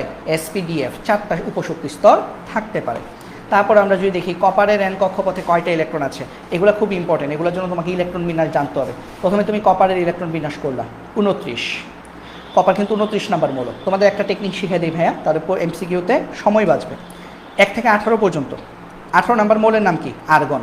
তুমি যদি এমসিকিউ করার সময় এভাবে লিখে ফেলো, বা সিকিউ তো যদি লেখো সারা কাটবে না, আর্গন যদি লেখো তাহলে সারা বুঝবে তুমি 1s2 2s2 2p6। আর্গন মানে কি? একবার উপরে লিখে দিই 1s2 2s2 2p6 3s2 3p6 পর্যন্ত লিখে ফেলছো। আর্গন লিখছো, আর্গন লিখে থার্ড ব্র্যাকেট দিছো মানে কি? তোমার এতটুকু লেখা শেষ। আর্গন লিখে থার্ড ব্র্যাকেট দিছো মানে কি? তোমার 3p6 পর্যন্ত লেখা শেষ। তারপর ইলেকট্রন কোথায় ঢুকে? 4s। কপার কিন্তু ব্যতিক্রম ধর্মী, 4s এর 2টা ইলেকট্রন ঢুকে না, একটা ঢুকে। কেন? কারণ 3d অরবিটালকে পরিপূর্ণ করার জন্য। তোমরা পড়ছো না গরুর গত একটা প্রশ্ন আরেকটা আসে, সেটা কি? কপার এবং ক্রোমিয়াম ব্যতিক্রম ধর্মী ইলেকট্রন বিন্যাস দেখায় কেন? কপার দেখায় পরিপূর্ণ অরবিটাল ডি অরবিটালের জন্য, আর ক্রোমিয়াম দেখায় অর্ধপূর্ণ ডি অরবিটালের জন্য। এগুলো কিন্তু তোমরা অলরেডি পড়ছো। তো দেখো, তাহলে এখন আমাদের প্রশ্ন হচ্ছে এন কক্ষপথে কয়টা ইলেকট্রন থাকবে। তো খেয়াল করো, এন কক্ষপথটা কোনটা? চতুর্থ কক্ষপথ, একে এল এম এন। তাহলে চতুর্থ কক্ষপথে আমার ইলেকট্রন কয়টা আছে? এই যে জাস্ট একটা, এই যে একটা। তাহলে আমাদের এন কক্ষপথে ইলেকট্রন থাকবে একটি। যদি বলতো এম এম এম কক্ষপথে কয়টি থাকবে, আচ্ছা আমি এখানে তোমাদেরকে একবার বোঝাই ফেলি। যদি বলতো এখানে কে কক্ষপথে কয়টি ইলেকট্রন, কেতে ইলেকট্রন কয়টা? 1s2 দুইটা। এলতে ইলেকট্রন কয়টা? এল মানে কি দ্বিতীয় শক্তি স্তর, 2s2 2p6 2 আর 6 8টি। তারপর এমতে ইলেকট্রন কয়টা বলো তো? 3 না, 3s2 3p6 3d10। তাহলে এম উপশক্তি স্তরে বা এম কক্ষপথে ইলেকট্রন হচ্ছে 18টি। আর এই অঙ্কে, এই প্রশ্নে এনতে ইলেকট্রন সংখ্যা হচ্ছে একটি। আশা করি একে এল এম এন এর কনসেপ্ট তোমাদের বোঝা হয়ে গেছে। তারপরে আসি আয়রনের এম শেলে কতটি ইলেকট্রন থাকে। তাহলে সেমভাবে তুমি আয়রনের ইলেকট্রন বিন্যাস করবে। আয়রন হচ্ছে 26, তুমি আর্গন পর্যন্ত লিখছো, তার মানে কি 1s2 2s2 2p6 3s2 3p6 পর্যন্ত লিখছো, তারপর 4s2 3d6। তো একটা জিনিস খেয়াল করো, তাহলে এম শেল মানে কি তৃতীয় শেল না? তাহলে আমি একটু লিখি, সবগুলো লিখি। কেতে ইলেকট্রন কয়টা? দুইটা, 1s2। এলতে কয়টা? 8টা। তারপর এমতে কয়টা? 3s2 3p6 তো আর্গনের ভেতর ঢুকে গেছে, মানে ওইখানে 8টা আছে, 3s2 3p6। আরও সাথে কি আছে? 3d6। 8 আর 6 আমাদের কয়টা? মানে এম কি? এম হচ্ছে 3s2 3p6 3d6। তাহলে মোট কয়টা হলো? 14টা। ঠিক আছে। আর এন শেলে কয়টা আছে? এন শেলে আছে দুইটা। তাহলে আমাদের আয়রনের এম শেলে মোট ইলেকট্রন আছে কয়টা? 14টি। আশা করি এই কনসেপ্টটা তোমাদের মাথায় ঢুকছে। আর্গন লিখছো মানে কি 3p6 পর্যন্ত লিখে ফেলছো। ঠিক আছে, 3p6 পর্যন্ত লিখে ফেলছো। কে বলে প্রথম শক্তি স্তর 1, 2s2 2p6 এগুলো হচ্ছে এল, 3s2 3p6 3d10 মানে 3s 3p 3d এগুলো হচ্ছে এম। আর 4 যেগুলো 4s 4p 4d 4f এগুলো হচ্ছে এন শেল। ঠিক আছে। আচ্ছা, তারপর আসো ম্যাঙ্গানিজ 2+। আচ্ছা ভালো কথা, ম্যাঙ্গানিজ 2+ মানে কি? ম্যাঙ্গানিজে তাই কয়টা ইলেকট্রন থাকবে? 25টা। বাট ম্যাঙ্গানিজ 2+ মানে কি? ইলেকট্রন দুইটা কমে গেছে না, 23টা হয়ে গেছে। আর্গন পর্যন্ত লিখছো। আচ্ছা খেয়াল করো, আচ্ছা আমি একটু তোমাদের জন্য এটা একটু ডিটেলসেই করি। হ্যাঁ, ম্যাঙ্গানিজ মনে করো 25, আর্গন পর্যন্ত লেখার পর 4s2 3d5 এরকম হওয়ার কথা ইলেকট্রন বিন্যাস। বাট হয়েছে কি ম্যাঙ্গানিজ 2+, দুইটা ইলেকট্রন যাতে কোথায় থেকে বের হয় মনে রাখবা, ইলেকট্রন প্রবেশের সময় আহ্বাও নীতি মানে, বাট ইলেকট্রন বের হওয়ার সময় কিন্তু সবচেয়ে বাইরের স্তর থেকে আগে ইলেকট্রন বের হয়, মানে 4s থেকে ইলেকট্রন দুইটা চলে যাবে। তার মানে 4s কি হয়ে গেছে? 0 হয়ে গেছে। দেখো 4s এর দুইটা ইলেকট্রন বের হয়ে গেছে, এই জন্যই ম্যাঙ্গানিজ 2+ বলা হচ্ছে। তাহলে বলো তো এখানে এম শেলে কয়টা ইলেকট্রন থাকবে? আর্গনের ভেতর তো 8টা আছে, 3s2 3p6। আবার ডিতে কয়টা আছে? 5টা আছে। তাহলে মোট কয়টা? 8 5 13টা। ম্যাঙ্গানিজ 2+ এর এম শেলে মোট ইলেকট্রন কয়টা? 13টা। প্রশ্ন যদি আসতো 2+ যদি না থাকতো, যদি থাকতো ম্যাঙ্গানিজের এম শেলে কয়টা ইলেকট্রন আছে, সেই ক্ষেত্রেও কিন্তু আনসার 13টাই হইতো। কারণ 2+ যে হয়েছে এই দুইটা ইলেকট্রন কিন্তু এম শেল থেকে বের হয় নাই, এন শেল থেকে বের হয়েছে। ঠিক আছে, তৃতীয় শক্তি স্তর থেকে কিন্তু ইলেকট্রন বের হয় নাই, ইলেকট্রন বের হয়েছে চতুর্থ শক্তি স্তর থেকে। ঠিক আছে, আশা করি বুঝতে পেরেছ। তারপর আসো এল থেকে কেতে গেলে শক্তির কি ঘটবে বলো তো? আমি যদি একটা বৃত্তাকার কক্ষপথ যদি আঁকি, এরকম এইভাবে যদি আঁকি, তো দেখো তো এটা হচ্ছে কে শেল, এটা হচ্ছে এল, এটা এম, এটা এন। তাহলে এল থেকে বলছে ইলেকট্রন কোথায় যাবে? কে এর দিকে যাবে। তাহলে দেখো তো, তাহলে এল হচ্ছে এইটা, এখান থেকে ইলেকট্রন কোথায় যাবে? এই যে নিচে নামতেছে, কে এর দিকে নামতেছে, নিচে। ঠিক আছে, নিচে নামতেছে। তাহলে যদি নিচের দিকে যদি নামে তাহলে কি হবে বলো তো? মাথা ঘুরে পড়ে গেছে না? আমরা জানি ইলেকট্রন শক্তি শোষণ করলে উপরে যায় আর বিকিরণ করলে নিচে নামে, তার মানে এখানে শক্তির বিকিরণ ঘটেছে, শক্তির বিকিরণ ঘটেছে। তারপরে আসো এফ মাইনাস আয়নে ইলেকট্রন সংখ্যা কত? এফ মাইনাস আয়নে ইলেকট্রন সংখ্যা কত? এফ মাইনাস কীভাবে লেখে না? 9 আর 19, ফ্লোরিনের পারমাণবিক সংখ্যা 9। তাহলে ইলেকট্রন জানি কীভাবে লিখে? ইলেকট্রন লিখতে হয় প্রোটন মাইনাস কিউ। প্রোটন কয়টা? 9টা, মাইনাস কিউ কত? -1। তাহলে ইলেকট্রন সংখ্যা কয়টি? 10টি। এফ মাইনাস ফ্লোরাইড আয়নে ইলেকট্রন সংখ্যা 10টি। এই ধরনের এমসিকিউ কিন্তু একটা পরীক্ষার মধ্যে আসবে ইনশাল্লাহ। ঠিক আছে, মোট 6টা অধ্যায় তোমাদের। আমি খুবই আশাবাদী যে এই অধ্যায় থেকে আমরা মিনিমাম 4টা এমসিকিউ পাবো পরীক্ষায়। ঠিক আছে, ইনশাল্লাহ 4টা এমসিকিউ তোমরা এই অধ্যায় থেকে পাবা। তারপর আসো পটাশিয়াম প্লাসের বহিস্থ শক্তি স্তরে কতগুলো ইলেকট্রন আছে? পটাশিয়াম প্লাসের বহিস্থ শক্তি স্তর। আচ্ছা পটাশিয়াম প্লাস মানে কি? পটাশিয়াম মানে তো হচ্ছে 19টা ইলেকট্রন। ঠিক আছে, পটাশিয়াম মানে কিন্তু 19টা ইলেকট্রন। পটাশিয়াম মানে হচ্ছে 19টা ইলেকট্রন। 19টা ইলেকট্রন জানে কীভাবে লিখে? আর্গন পর্যন্ত ধরো লিখছো 1s2 2s2 2p6 3s2 3p6 4s1। Potassium plus যখন বলতেছো 18টা ইলেকট্রন হয়ে গেছে। একটা ইলেকট্রন কোথা থেকে বেরোবে? 4s থেকে, 4s0। তাহলে পটাশিয়াম প্লাসের সর্ববহিস্থ স্তর কোনটা? 3s2 3p6 না? আমি যদি এটাকে যদি ভাঙা যদি লিখি, যে এটাকে যদি আবার যদি ভেঙে লিখি 1s2 2s2 2p6 3s2 3p6 4s0, তাহলে 4s এ তো ইলেকট্রনই নাই, তাহলে তো এটাকে আর সর্ববহিস্থ স্তর বলা যাবে না। তাহলে সর্ববহিস্থ স্তর কোনটা? এইটা। এখানে আমার মোট ইলেকট্রন কয়টা? 2 আর 6 8টি। ঠিক আছে, কিন্তু যদি প্রশ্ন বলতো প্লাসটা যদি না থাকতো, যদি বলতো পটাশিয়ামের বহিস্থ শক্তি স্তরে ইলেকট্রন কয়টা, তাহলে কিন্তু ইলেকট্রন হইতো একটা, কারণ তখন কিন্তু শেষ স্তর 4s1 হইতো। 4s এ ইলেকট্রন ছিল একটি। তারপর আমরা যদি দেখি, এখন আসলে আমরা চলে আসি আহ্বাও নীতি। কোনটিতে ইলেকট্রন আগে প্রবেশ করবে? হ্যাঁ, আহ্বাও নীতি তোমরা আশা করি সবাই খুব ভালো করে পড়ছো, সবাই জানো আহ্বাও নীতি কীভাবে সিরিয়াল মেনটেন করতে হয়। তাও আমি তোমাদেরকে একটু আহ্বাও নীতিটা একটু লিখে দিই। হ্যাঁ, আহ্বাও নীতি হচ্ছে এরকম, ইলেকট্রন আহ্বাও নীতি অনুযায়ী ইলেকট্রন প্রবেশের ক্রম। আহ্বাও নীতি অনুযায়ী ইলেকট্রন প্রবেশের ক্রমটা কীরকম? তোমাদের মেইন বইয়ে যে লেখা আছে সেটা লিখতেছি।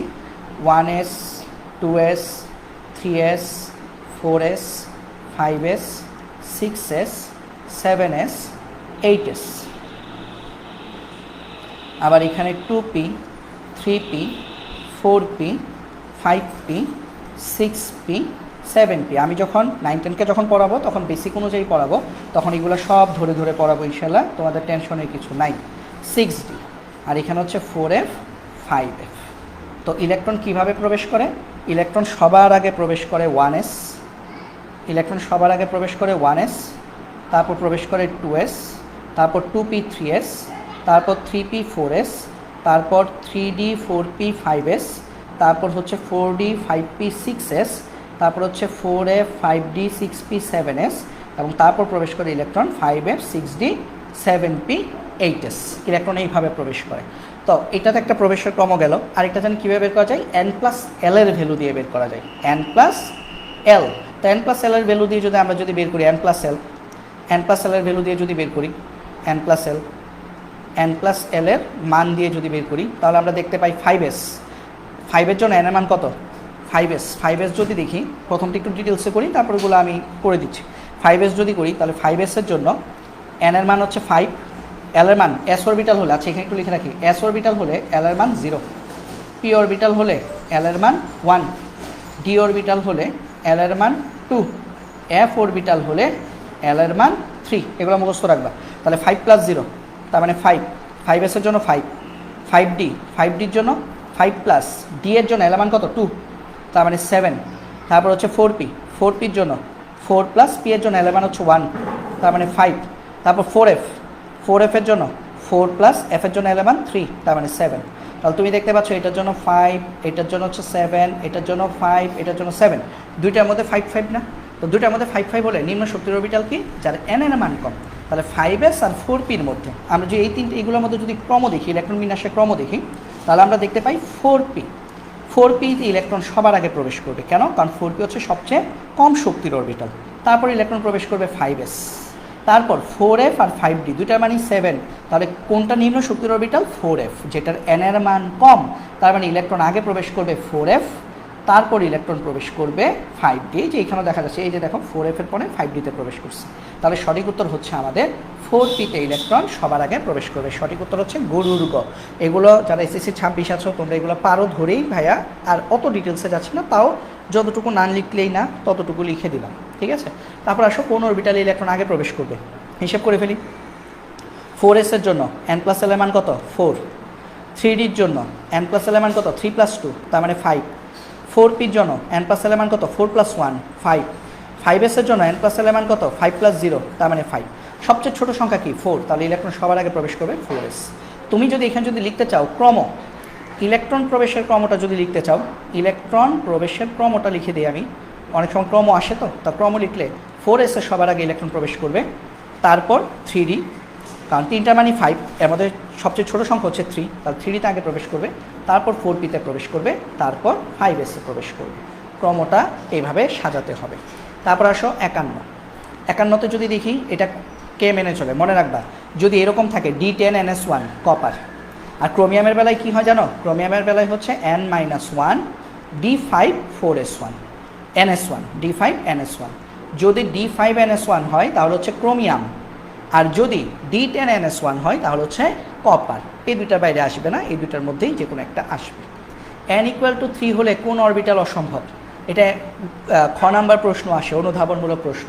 মনে রাখবা n ইকুয়াল টু 3 হলে l ইকুয়াল টু কী হতে পারবে? 0 1 2 3 হতে পারবে না, কারণ n আর l কখনোই সমান হতে পারে না। আবার n থেকে l বড়ও হতে পারে না, শুধুমাত্র সবসময় n l থেকে বড় হবে, এটা মনে রাখবা। তাহলে n এর মান 3 হলে l এর মান 3 হতে পারবে না, 3 থেকে ছোট হতে হবে, 0 1 2। তাহলে 0 হলে s, 1 হলে p, 2 হলে d। তাহলে কোনটা কোনটা সম্ভব? 3s, 3p, 3d সম্ভব, 3f সম্ভব না। কারণ কি? f হইতে গেলে l এর মানও 3 হইতে হয়, n এর মান 3 হলে l এর মান 3 হতে পারবে না, তাই 3f সম্ভব নয়। তারপরে আসো দেখি, এখানে n এর মান বলছে 4, n এর মান যদি 4 হয় তাহলে n-1 মানে কি? 4 - 1 মানে 3d3, 3s2, 4s2, 3d3, 4s2। তো একটা কথা সবসময় মনে রাখবা, এই কন্ডিশনটা কখন আসে? আর্গন পর্যন্ত ফিল আপ হওয়ার পরে কিন্তু s এবং 4s এবং 3dতে ইলেকট্রন প্রবেশ করে। তাহলে এখানে মোট ইলেকট্রন তাহলে কয়টা হচ্ছে? আর্গন পর্যন্ত 18টা, তারপর 3টা, 18 3 21, 21 আর 2 23। তাহলে এখানে মোট ইলেকট্রন সংখ্যা কয়টা? 23টা। ভাই 23 কার পারমাণবিক সংখ্যা বা ইলেকট্রন সংখ্যা? 23 কার? এটা হচ্ছে ভ্যানাডিয়াম, ভ্যানাডিয়াম। ঠিক আছে, ঠিক আছে। এটা একটা ছন্দ আছে, ছন্দটা তোমরা কেউ পারো কিনা জানি না। 21 থেকে 30 পর্যন্ত মনে রাখার একটা ছন্দ আছে, আমি একটু তোমাদেরকে একটু ছন্দটা মুখে বলে দিই, তোমরা বাসায় লেখা নিও যদি না পারো। 21 হচ্ছে স্ক্যান্ডিয়াম, এটাকে বলা হয় স্কিনে, মানে আমাদের ত্বক, স্কিনে। তারপর টাইটেনিয়াম, তিব্বত। ভেনিশিং মানে ভেনেডিয়াম, ক্রিম, ক্রোমিয়াম, মেখে, ম্যাঙ্গানিজ, ফের, ফের মানে হচ্ছে ফেরাম বাইরন। তারপর হচ্ছে কবে, কোবাল্ট, নিকা, নিকেল, করতে, কপার, আর যাবে হচ্ছে জিঙ্ক। স্কিনে, তিব্বত, ভেনিশিং। এই যে স্কিনে, তিব্বত, ভেনিশিং, ক্রিম, মেখে, ফের, কবে, নিকা, করতে, যাবে। এই ছন্দটা যদি মনে রাখতে পারো তাহলে তোমরা 21 থেকে 30 পর্যন্ত সিরিয়ালি মনে রাখতে পারবা। তাহলে 21 হচ্ছে 21 হচ্ছে কি? স্ক্যান্ডিয়াম, স্কিনে। 22 হচ্ছে তিব্বত, টাইটেনিয়াম। তারপর ভেনিশিং, ভ্যানাডিয়াম, ক্রিম, ক্রোমিয়াম। আমি আবারও বলছি, স্কিনে, তিব্বত, ভেনিশিং, ক্রিম, মেখে, ফের, কবে, নিকা, করতে, যাবে। এটা মনে রাখলেই তোমরা হচ্ছে 21 থেকে 30 পর্যন্ত মনে রাখতে পারবে। আসো তারপর যাই, এই যে ভ্যানাডিয়াম, এন শেলে কয়টা ইলেকট্রন? উপরেরটা দেখি তো বলে দেওয়া যায়। এন শেল মানে কি? তৃতীয় শেল না, সরি চতুর্থ শেল না? তাও একবার করি। হ্যাঁ, এটা হচ্ছে আর্গন পর্যন্ত লিখছো। তারপরে জানি কি? 4s2, 3d3। তাহলে চতুর্থ শেল কি? এন শেল কি? 4। তাহলে এন শেলে 2টা ইলেকট্রন থাকে। আচ্ছা, যদি বলতো এন না বলে যদি এখানে এম শেল বলতো তাহলে কয়টা ইলেকট্রন থাকতো? ডিতে 3টা, আর আর্গনের মধ্যে আছে কি? 3s2, 3p6, 8টা। 8 আর 3 কয়টা হইতো? 11টা। দেখো অপশনে কিন্তু 11 দেওয়া আছে তোমার কনফিউজ করার জন্য। তো কোনটা এম শেল কোনটা এন শেল এটা কিন্তু মাথায় রাখতে হবে। তারপর আসো ভ্যানাডিয়ামের, এই যে এম বলছে, মাত্র বের করছি, এমে কয়টা? 11টা। 11টা কীভাবে? এই যে ভ্যানাডিয়াম 23, আর্গনের মধ্যেই তো 8টা আছে, 3s2, 3p6, তারপর 3d3 আছে। তাহলে এই যে এখানে 3টা আর আর্গনের ভেতরে আছে 8টা, 8 আর 3 11। তারপরে আসুন Fe3+, Fe3+ মানে কি? আমাদের Fe কি? Feতে ইলেকট্রন ছিল 26টা। ঠিক আছে, Feতে আমাদের ইলেকট্রন হচ্ছে 26টা, মূলত আয়রনের ইলেকট্রন হচ্ছে 26। কীভাবে ইলেকট্রন বিনাশ করে? আর্গন পর্যন্ত লিখলাম, তারপর 4s2, 3d6। এখন যদি Fe3+ লেখো তাহলে 23টা, মানে 3টে ইলেকট্রন চলে যাবে। ইলেকট্রন কীভাবে বের হয়? প্রথমে বাইরের স্তর থেকে, মানে 4s0, তাও দুইটা গেছে, আরও একটা লাগবে, আরেকটা যাবে 3d থেকে, 3d5। তাহলে এখানে আছে 5টা, আর আর্গনের ভেতরে আছে 3s2, 3p6, 8টা, 8 5 13।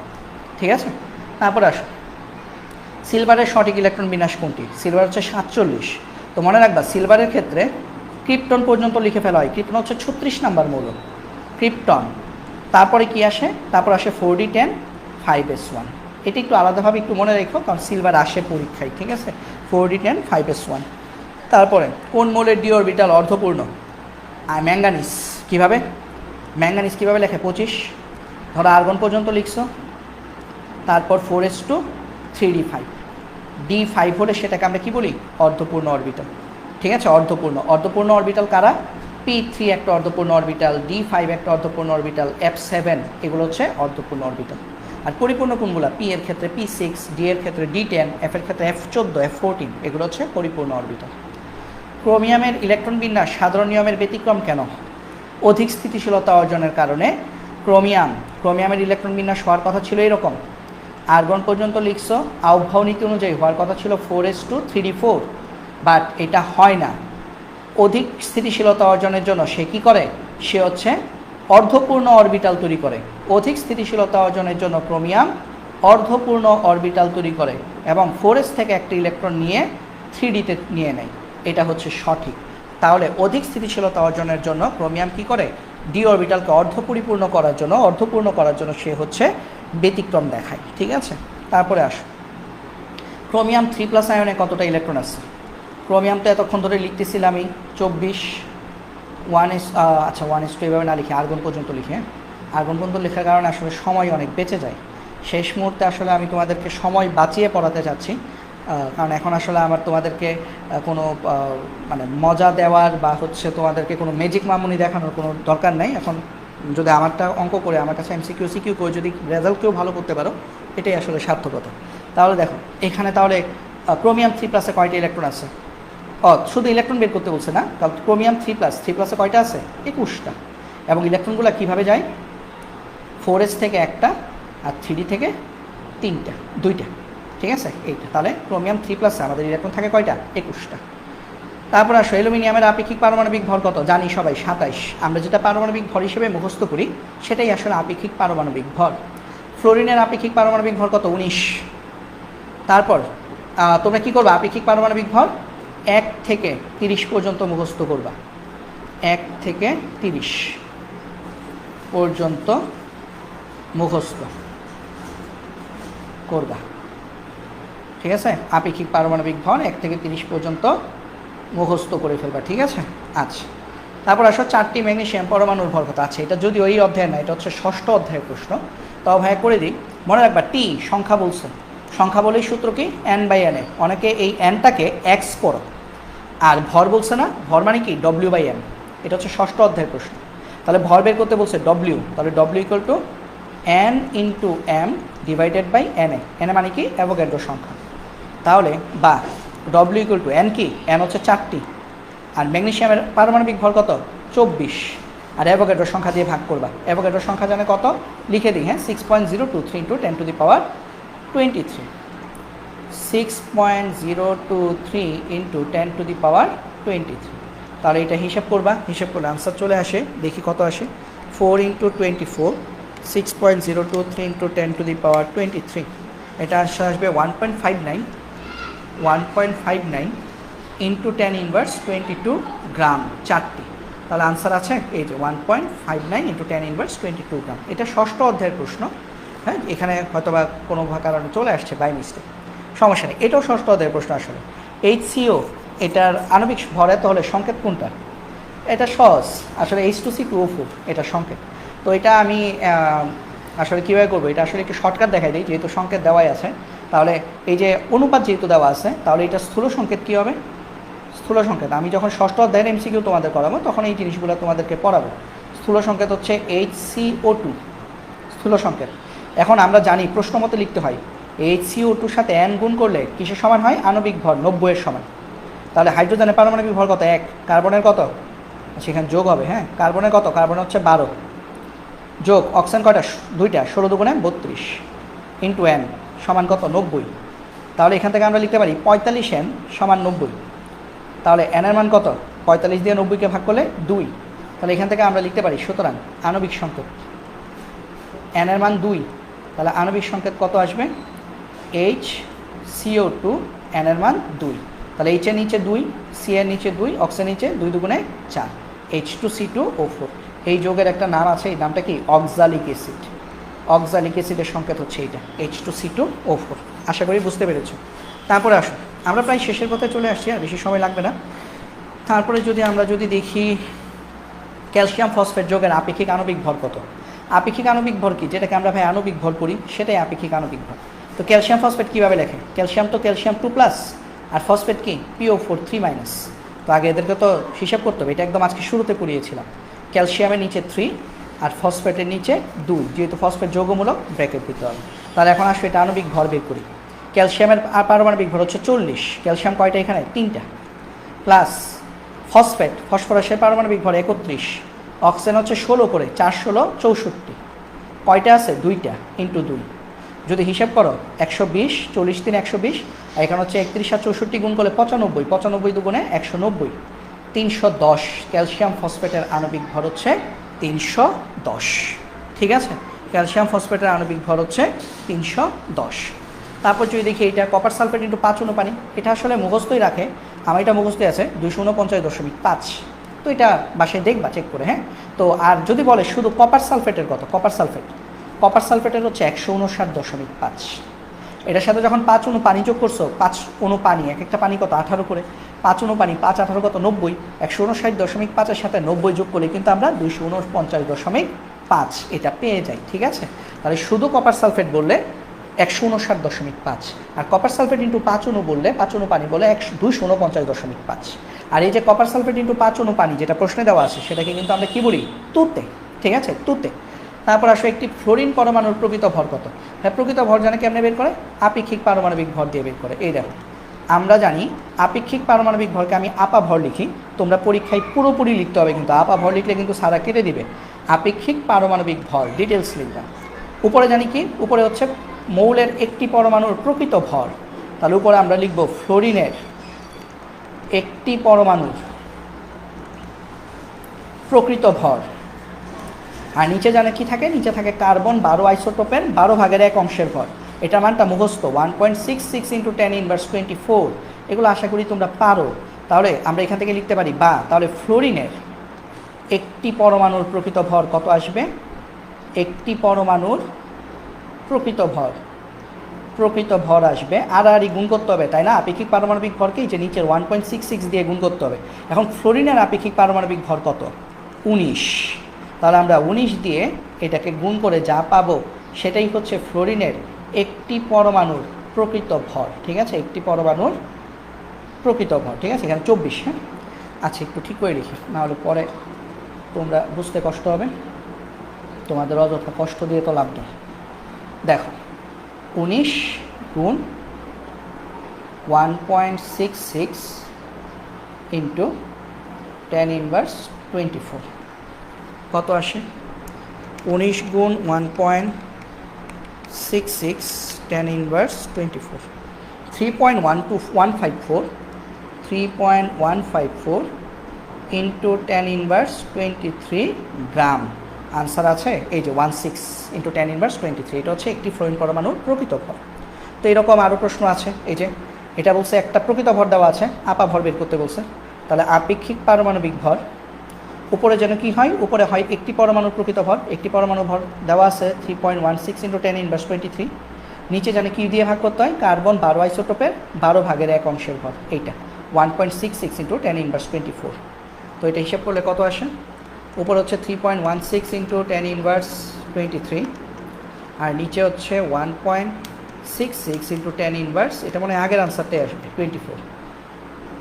এটার আনসার আসে 19 দশমিক সামথিং আসে। তো 19 মানে এটা হচ্ছে ফ্লোরিন।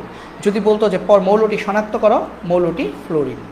তারপরে দেখো এখানেও দেওয়া আছে একটি পরমাণুর ভর দেওয়া আছে, আপেক্ষিক ভর বের করতে বলছে, মানে আপা ভর বের করতে বলছে। তাহলে আপা ভর সমান কি আসবে, উপরে হচ্ছে 3.985 ইন্টু 10⁻23, আর নিচে হচ্ছে 1.66 ইন্টু 10⁻24। তো যদি আমরা ভাগ করি তাহলে কত আসে, উপর হচ্ছে 3.985 ইন্টু 10⁻23। তো হিসেব করলে আমাদের এটা আসবে 24.006, মানে 24। যদি বলতো এই মৌলটা শনাক্ত করো, এই মৌলের নাম হচ্ছে ম্যাগনেসিয়াম, ম্যাগনেসিয়ামের আপেক্ষিক পারমাণবিক ভর 24। তারপর দেখো তো ক্লোরিনের গড় পারমাণবিক ভর 35.5 কেন হয়, কারণ ক্লোরিনের একাধিক আইসোটোপ থাকে। আমরা এটা অঙ্ক করছি না, ক্লোরিন 1735 যেটা, এটা প্রকৃতিতে পাওয়া যায় 75% প্রাচুর্যতা, আর ক্লোরিন 1737 যেটা, এটা প্রকৃতিতে পাওয়া যায় 25%। তো পরে এদের মধ্যে কি করা হয়, এদের মধ্যে গড় আপেক্ষিক পারমাণবিক ভর বের করা হয়, এবং এদের যে গড় আপা ভর, এটা করার সিস্টেম নিশ্চয়ই তোমরা জানো, ভাইয়ার এখন আর করতেছি না। এটার গড় আপেক্ষিক পারমাণবিক ভর আসে 35.5। এই জন্য আমরা ক্লোরিনের ক্ষেত্রে আপেক্ষিক পারমাণবিক ভর পূর্ণ সংখ্যা না শিখে আমরা 35.5 দশমিকের নাম্বারটাই শিখি। তারপর আসো তো, এটা আবার ষষ্ঠ অধ্যায়ের প্রশ্ন চলে আসছে একটা, 1 গ্রাম সালফিউরিক অ্যাসিডে কতটা হাইড্রোজেন পরমাণু আছে। আচ্ছা, এখন দেখো তো সালফিউরিক অ্যাসিড কীভাবে লেখা হয়, H2SO4। তাহলে এক একটা সালফিউরিক অ্যাসিডে হাইড্রোজেন পরমাণু আছে কয়টা? 2টা। তো এখানে একটা কাজ করতে হয়, কি যেন, গ্রাম বললে কি W/M, আর কতটি বলছে N/Na, বাট এখানে একটা কাজ করতে হয়, N এর সাথে কি যেন যোগ করতে হয়, 2 যোগ করে দিব। কেন? কারণ এক একটা সালফিউরিক অ্যাসিডে 2টা হাইড্রোজেন পরমাণু আছে, তাহলে 1 মোলের মধ্যে কিন্তু 2N সংখ্যক হাইড্রোজেন পরমাণু আছে। যদি প্রশ্ন বলতো 1 গ্রাম সালফিউরিক অ্যাসিডে কতটি অক্সিজেন পরমাণু আছে, তাহলে অক্সিজেন কিন্তু 4টা, আমরা এখানে 4 লিখতাম। যদি বলতো 1 গ্রাম সালফিউরিক অ্যাসিডে কতটি অণু আছে, তাহলে অণু যদি বলতো এক একটা সালফিউরিক অ্যাসিডে এক একটা অণু আছে, তাহলে সেখানে আমরা 2ও লিখতাম না, 4ও লিখতাম না, কিছুই লিখতাম না, শুধু Na লিখতাম। তাহলে আমরা কতটি N বের করব? N ইকুয়াল টু কি W into 2 into Na divided by M। মান বসিয়ে দিবা, W এর মান 1, 2, N এর মান বসাবা, আমি আর বসাচ্ছি না, 6.023 ইন্টু 10⁻23। আর সালফিউরিক অ্যাসিড আণবিক ভর কত? 98 গ্রাম। যদি হিসাব করি কত আসে, 2 ইন্টু 6.023 ইন্টু 10⁻23 ডিভাইডেড বাই 98, এটা আসবে 1.23 ইন্টু 10⁻22। ঠিক আছে, 1.229 আসে, তার মানে 23 ইন্টু 10⁻22 এতটি। ঠিক আছে, তো আশা করি তোমরা 2 কেন আসলো সেটা বুঝতে পেরেছো। ঠিক আছে, তারপরে আসো, 4 গ্রাম ডায়মন্ডে কতটি কার্বন পরমাণু আছে? তো কতটি বের করতে বলছে, মানে N বের করতে বলছে, N/Na। 4 গ্রাম বলছে, তার মানে কি, তার মানে হচ্ছে W/M। তাহলে এখান থেকে আমরা লিখতে পারি কতটি, N equal to W into Na divided by M। W মানে হচ্ছে 4 গ্রাম, পারমাণবিক ভর, কার্বনের পারমাণবিক ভর হচ্ছে 12 ইন্টু অ্যাভোগাড্রোর সংখ্যা। যদি এটা হিসাব করো আনসার এটা আসবে, এটা ক্যালকুলেশন করে নিও বাসায়, আনসার আসবে 2.007 ইন্টু 10⁻23। 4 গ্রামের মধ্যে এতটি কার্বন পরমাণু আছে। তারপর দেখো হাইড্রোজেন আইসোটোপ কয়টি? 7টি। অলরেডি আমি এইগুলো নিয়ে বলেছি যে হাইড্রোজেন 1, হাইড্রোজেন 2, হাইড্রোজেন 3, এদেরকে যথাক্রমে কী বলে? হাইড্রোজেন 1 হলে প্রোটিয়াম, হাইড্রোজেন 1 হলে ডিউটেরিয়াম, হাইড্রোজেন 1 হলে ট্রিটিয়াম। তারপর এগুলোকে যথাক্রমে হাইড্রোজেন 4, হাইড্রোজেন 5, হাইড্রোজেন 6, হাইড্রোজেন 7 এই নামে ডাকা হয়। তারপর আসো একদম লাস্টে চলে আসছি, রোগাক্রান্ত স্থানের ছবি উঠাতে কি ব্যবহার করা হয়? রোগাক্রান্ত স্থানের ছবি উঠাতে আমরা টেকনিশিয়াম 99 ব্যবহার করে থাকি। ঠিক আছে, টেকনিশিয়াম 99। এবং একটা কথা মনে রাখবা, এইটার লাইফ টাইম, এটাও আসে অনেক সময় এমসিকিউতে, এই টেকনিশিয়াম 99-এর লাইফ টাইম হচ্ছে 6 ঘন্টা। এটার লাইফ টাইম হচ্ছে 6 ঘন্টা, মানে এটা 6 ঘন্টার পর এটা ডেস্ট্রয় হয়ে যায়, এটা ইনঅ্যাক্টিভ হয়ে যায়। ঠিক আছে, এটার অ্যাক্টিভিটিটা আর থাকে না। ঠিক আছে, এটার অ্যাক্টিভিটিটা আর থাকে না। ওকে, তারপরে দেখো এই যে এখানে লেখা আছে টেকনিশিয়াম 99-এর লাইফ টাইম কত? 6 ঘন্টা। তারপরে দেখো থাইরয়েড গ্রন্থির চিকিৎসায় কী ব্যবহার করা হয়? থাইরয়েড গ্রন্থির চিকিৎসায় আয়োডিন 131 ব্যবহার করা হয় খুব সম্ভবত। ঠিক আছে, থাইরয়েড গ্রন্থি, তাও আমি একটু চেক করে নিই। থাইরয়েড, হ্যাঁ ঠিক আছে, থাইরয়েড গ্রন্থির চিকিৎসায় থাইরয়েড গ্রন্থি, যদি এরপরও যদি আমার কোনোটাতে যদি ভুল আসে তোমাদের ক্ষেত্রে, সেক্ষেত্রে তোমরা নিজে একটু টেস্ট করে নিবা। ঠিক আছে, তবে এটা ঠিক আছে, আয়োডিন 131 ব্যবহার করা হয়। এরপর হচ্ছে রক্তের লিউকোমিয়া রোগের চিকিৎসায় কী ব্যবহার করা হয়? ফসফরাস 32 ব্যবহার করা হয়। তারপর কোবাল্ট 60 ব্যবহার করা হয় ক্যান্সার কোষ ধ্বংস করার জন্য। পোল্ট্রি ফার্মেও কিন্তু কোবাল্ট 60 ব্যবহার করা হয়। আর রক্তের লিউকোমিয়া চিকিৎসা এবং কৃষিক্ষেত্রে উদ্ভিদ কীভাবে বেড়ে ওঠে তা জানতে আমরা ফসফরাস 32 ব্যবহার করি। এগুলো মুখস্থ। আর জীবাণু ধ্বংসের মাধ্যমে খাদ্য সংরক্ষণে কোন রশ্মি ব্যবহৃত হয়? তো জীবাণু ধ্বংসের মাধ্যমে খাদ্য সংরক্ষণে কোন রশ্মি ব্যবহৃত হয়? Alpha, beta, gamma, X ray. দাঁড়াও, এটা আমি একটু দেখে বলে দিচ্ছি।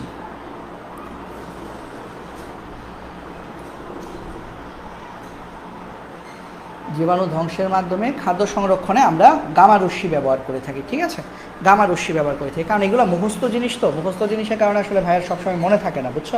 তো লাস্টেগুলো আমি আরেকবার একটু বলে দিচ্ছি তোমাদেরকে, একটু দেখে নাও। দেখো বলা হয়েছে কি, রোগাক্রান্ত স্থানের ছবি উঠাতে টেকনিশিয়াম 99 ব্যবহার করা হয়। তারপর টেকনিশিয়াম 99-এর লাইফ টাইম হচ্ছে 6 ঘন্টা। তারপর থাইরয়েড গ্রন্থির চিকিৎসায় আয়োডিন 131 ব্যবহার করা হয়। রক্তের লিউকোমিয়া রোগের চিকিৎসায় ফসফরাস 32 ব্যবহার করা হয়।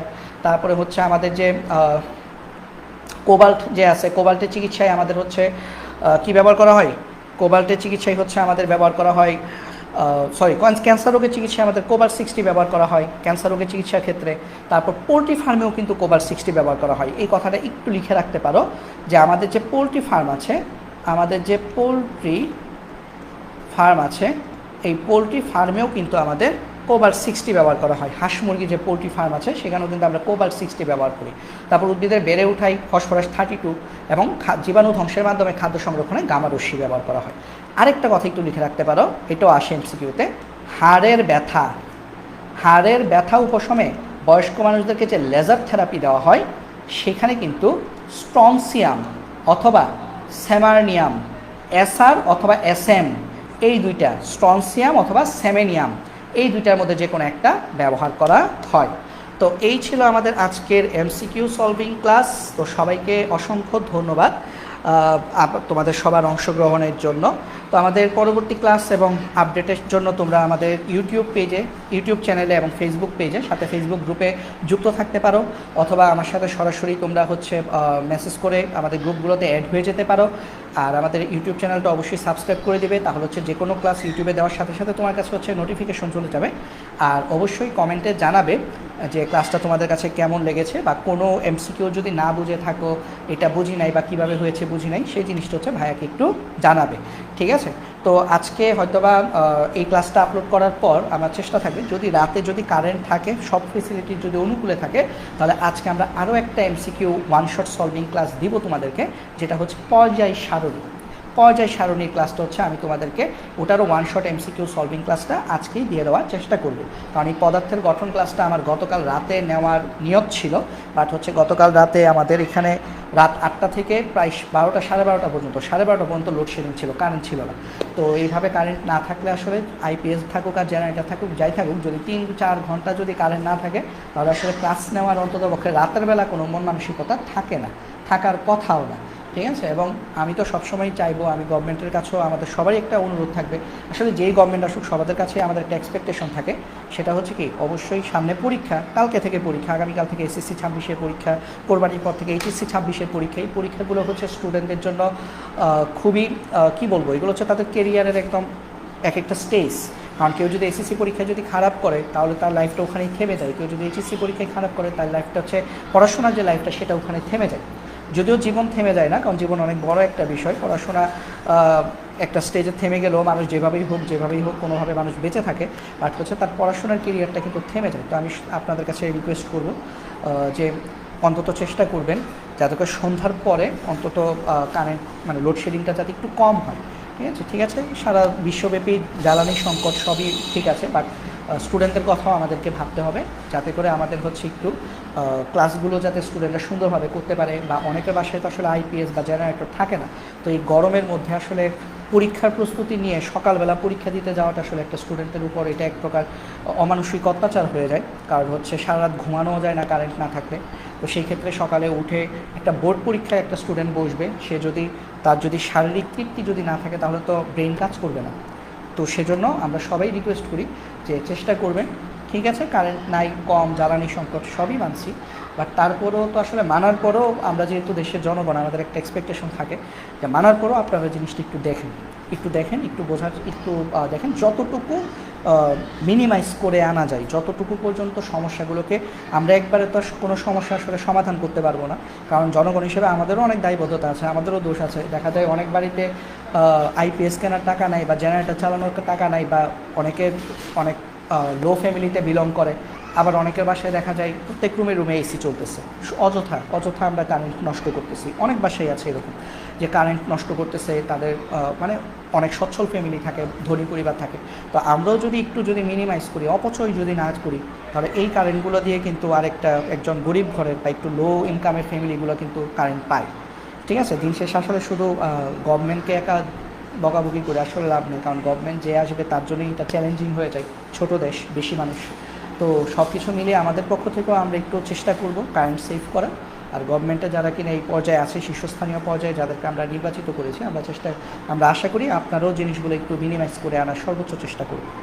কারণ আমরা আশা করেই তো আপনাদেরকে আসলে ভোট দিয়ে জয়যুক্ত করেছি। তো সেহেতু আপনাদের কাছ থেকে আমাদের আশা থাকে, সাধারণ মানুষের আশা খুব সীমিত। সাধারণ মানুষের আশা এটাই থাকে যে আমরা যাতে এটলিস্ট কারেন্ট পাই, ঠান্ডা বাতাস পাই, রাতের বেলা ভালো আলো পাই, ছেলেমেয়েরা যাতে ভালো করে পড়াশোনা করতে পারে, বোর্ড পরীক্ষাগুলো অন্ততপক্ষে তাদের যাতে ভালো হয়।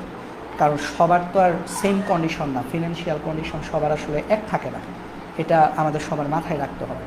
তো ঠিক আছে, আজকে তাহলে এই পর্যন্তই। ক্লাসটা ইউটিউবে আপলোড হয়ে যাবে খুব শীঘ্রই, তো তখন সেই ক্লাসটা দেখে নেবে। এবং এসএসসি 26 ব্যাচের যারা আছো তোমাদেরকে বলবো এখন এইসব ক্লাস দেখার দরকার নাই। যখন হচ্ছে তোমাদের ওই যে রসায়ন পরীক্ষা যখন আসবে 10 তারিখে, ফিজিক্স পরীক্ষা শেষ, 10 তারিখ পরীক্ষা দিয়ে এসে দুপুরে একটা ঘুম দিবা, বিকালে উঠবা, সন্ধ্যার সময় থেকে হচ্ছে তোমরা যদি ভাইয়া ক্লাসগুলো যদি ফলো করতে চাও তখন থেকে হচ্ছে ফলো করবা। প্রথমে ভাইয়া ক্লাসটা দেখে নিতে পারো 1.5 বা 2 স্পিড দিয়ে, বা ভাইয়া তো একটু তাড়াতাড়ি কথা বলি, আমার মনে হয় না 2 স্পিড দিলে আসলে তোমরা কিছুই শুনতে পারবা না। নর্মালভাবে গেলেই হবে। 1 ঘন্টার ক্লাস, বাকি কথা তো বকবকি করছি তাই না, 10-15 মিনিট কথাবার্তায় চলে গেছে। তো 1 ঘন্টার ক্লাসটা তোমরা হচ্ছে সুন্দরভাবে আস্তে ধীরে করবে। তারপরে হচ্ছে নিজেদের গাইড থেকে বা টেস্ট পেপার থেকে এমসিকিউ অবশ্যই সলভ করতে হবে, ঠিক আছে? যদি ভালো করতে চাও, যদি A+ পেতে চাও, এই 80টা এমসিকিউ যথেষ্ট না। আমি আগেই বলছি, যদি ভালো রেজাল্ট করতে চাও এই 80টা এমসিকিউ যথেষ্ট না। এই 80টা এমসিকিউ হচ্ছে তাদের জন্য, জীবনেও পড়াশোনা করি নাই, পদার্থের গঠন মানে রসায়ন 3য় অধ্যায়ের নাম যে পদার্থের গঠন এটাও আমরা জানি না, তারা হচ্ছে এই অধ্যায় এই 80টা এমসিকিউ আগে পড়েন, তারপরে হচ্ছে পারলে বাকিগুলো পড়েন, বাট এগুলো বুঝে বুঝে পড়বেন। আর যারা এগুলো পারেন তাদের তো আসলে এটা দেখার দরকার নেই, তারা হচ্ছে একবার চোখ বুলাইতে পারেন, একবার ইউটিউবে একবার হচ্ছে ক্লাসটা আধা ঘন্টায় টেনে দেখে ফেলতে পারো, তারপরে হচ্ছে তুমি হচ্ছে তোমার এমসিকিউ গাইড আছে ওখান থেকে পড়তে পারো, বা কোনো একটা কনসেপ্টে তোমার ঝামেলা আছে টেনে টেনে ওই কনসেপ্টটা দেখে ফেলতে পারো, ঠিক আছে? তো তাহলে এখনের মতো এখানে বিদায় নিচ্ছি। সবাই যারা মুসলিম আছো 5 ওয়াক্ত নামাজ পড়ার চেষ্টা করবে, যারা অন্যান্য ধর্ম আছো অন্যান্য ধর্মের তোমাদের যে নিয়ম রীতিগুলো আছে সেগুলো হচ্ছে ভালো করে করার চেষ্টা করবে। পরীক্ষার সময়গুলোতে সৃষ্টিকর্তার কাছে বেশি বেশি করে চাইবে, দোয়া চাইবে, যাতে করে সব কিছু তোমার ফেভারে থাকে, ঠিক আছে? সব কিছু যাতে তোমার ফেভারে থাকে এবং শেষ হাসিটা যাতে তুমি হাসতে পারো, মা বাবা যাতে শেষ হাসি হাসতে পারে। তো আজকে তাহলে এই পর্যন্তই। সবাই ভালো থাকো, সুস্থ থাকো, সবার সুস্বাস্থ্য কামনা করে এখানেই শেষ করছি। ধন্যবাদ সবাইকে। আসসালামু আলাইকুম।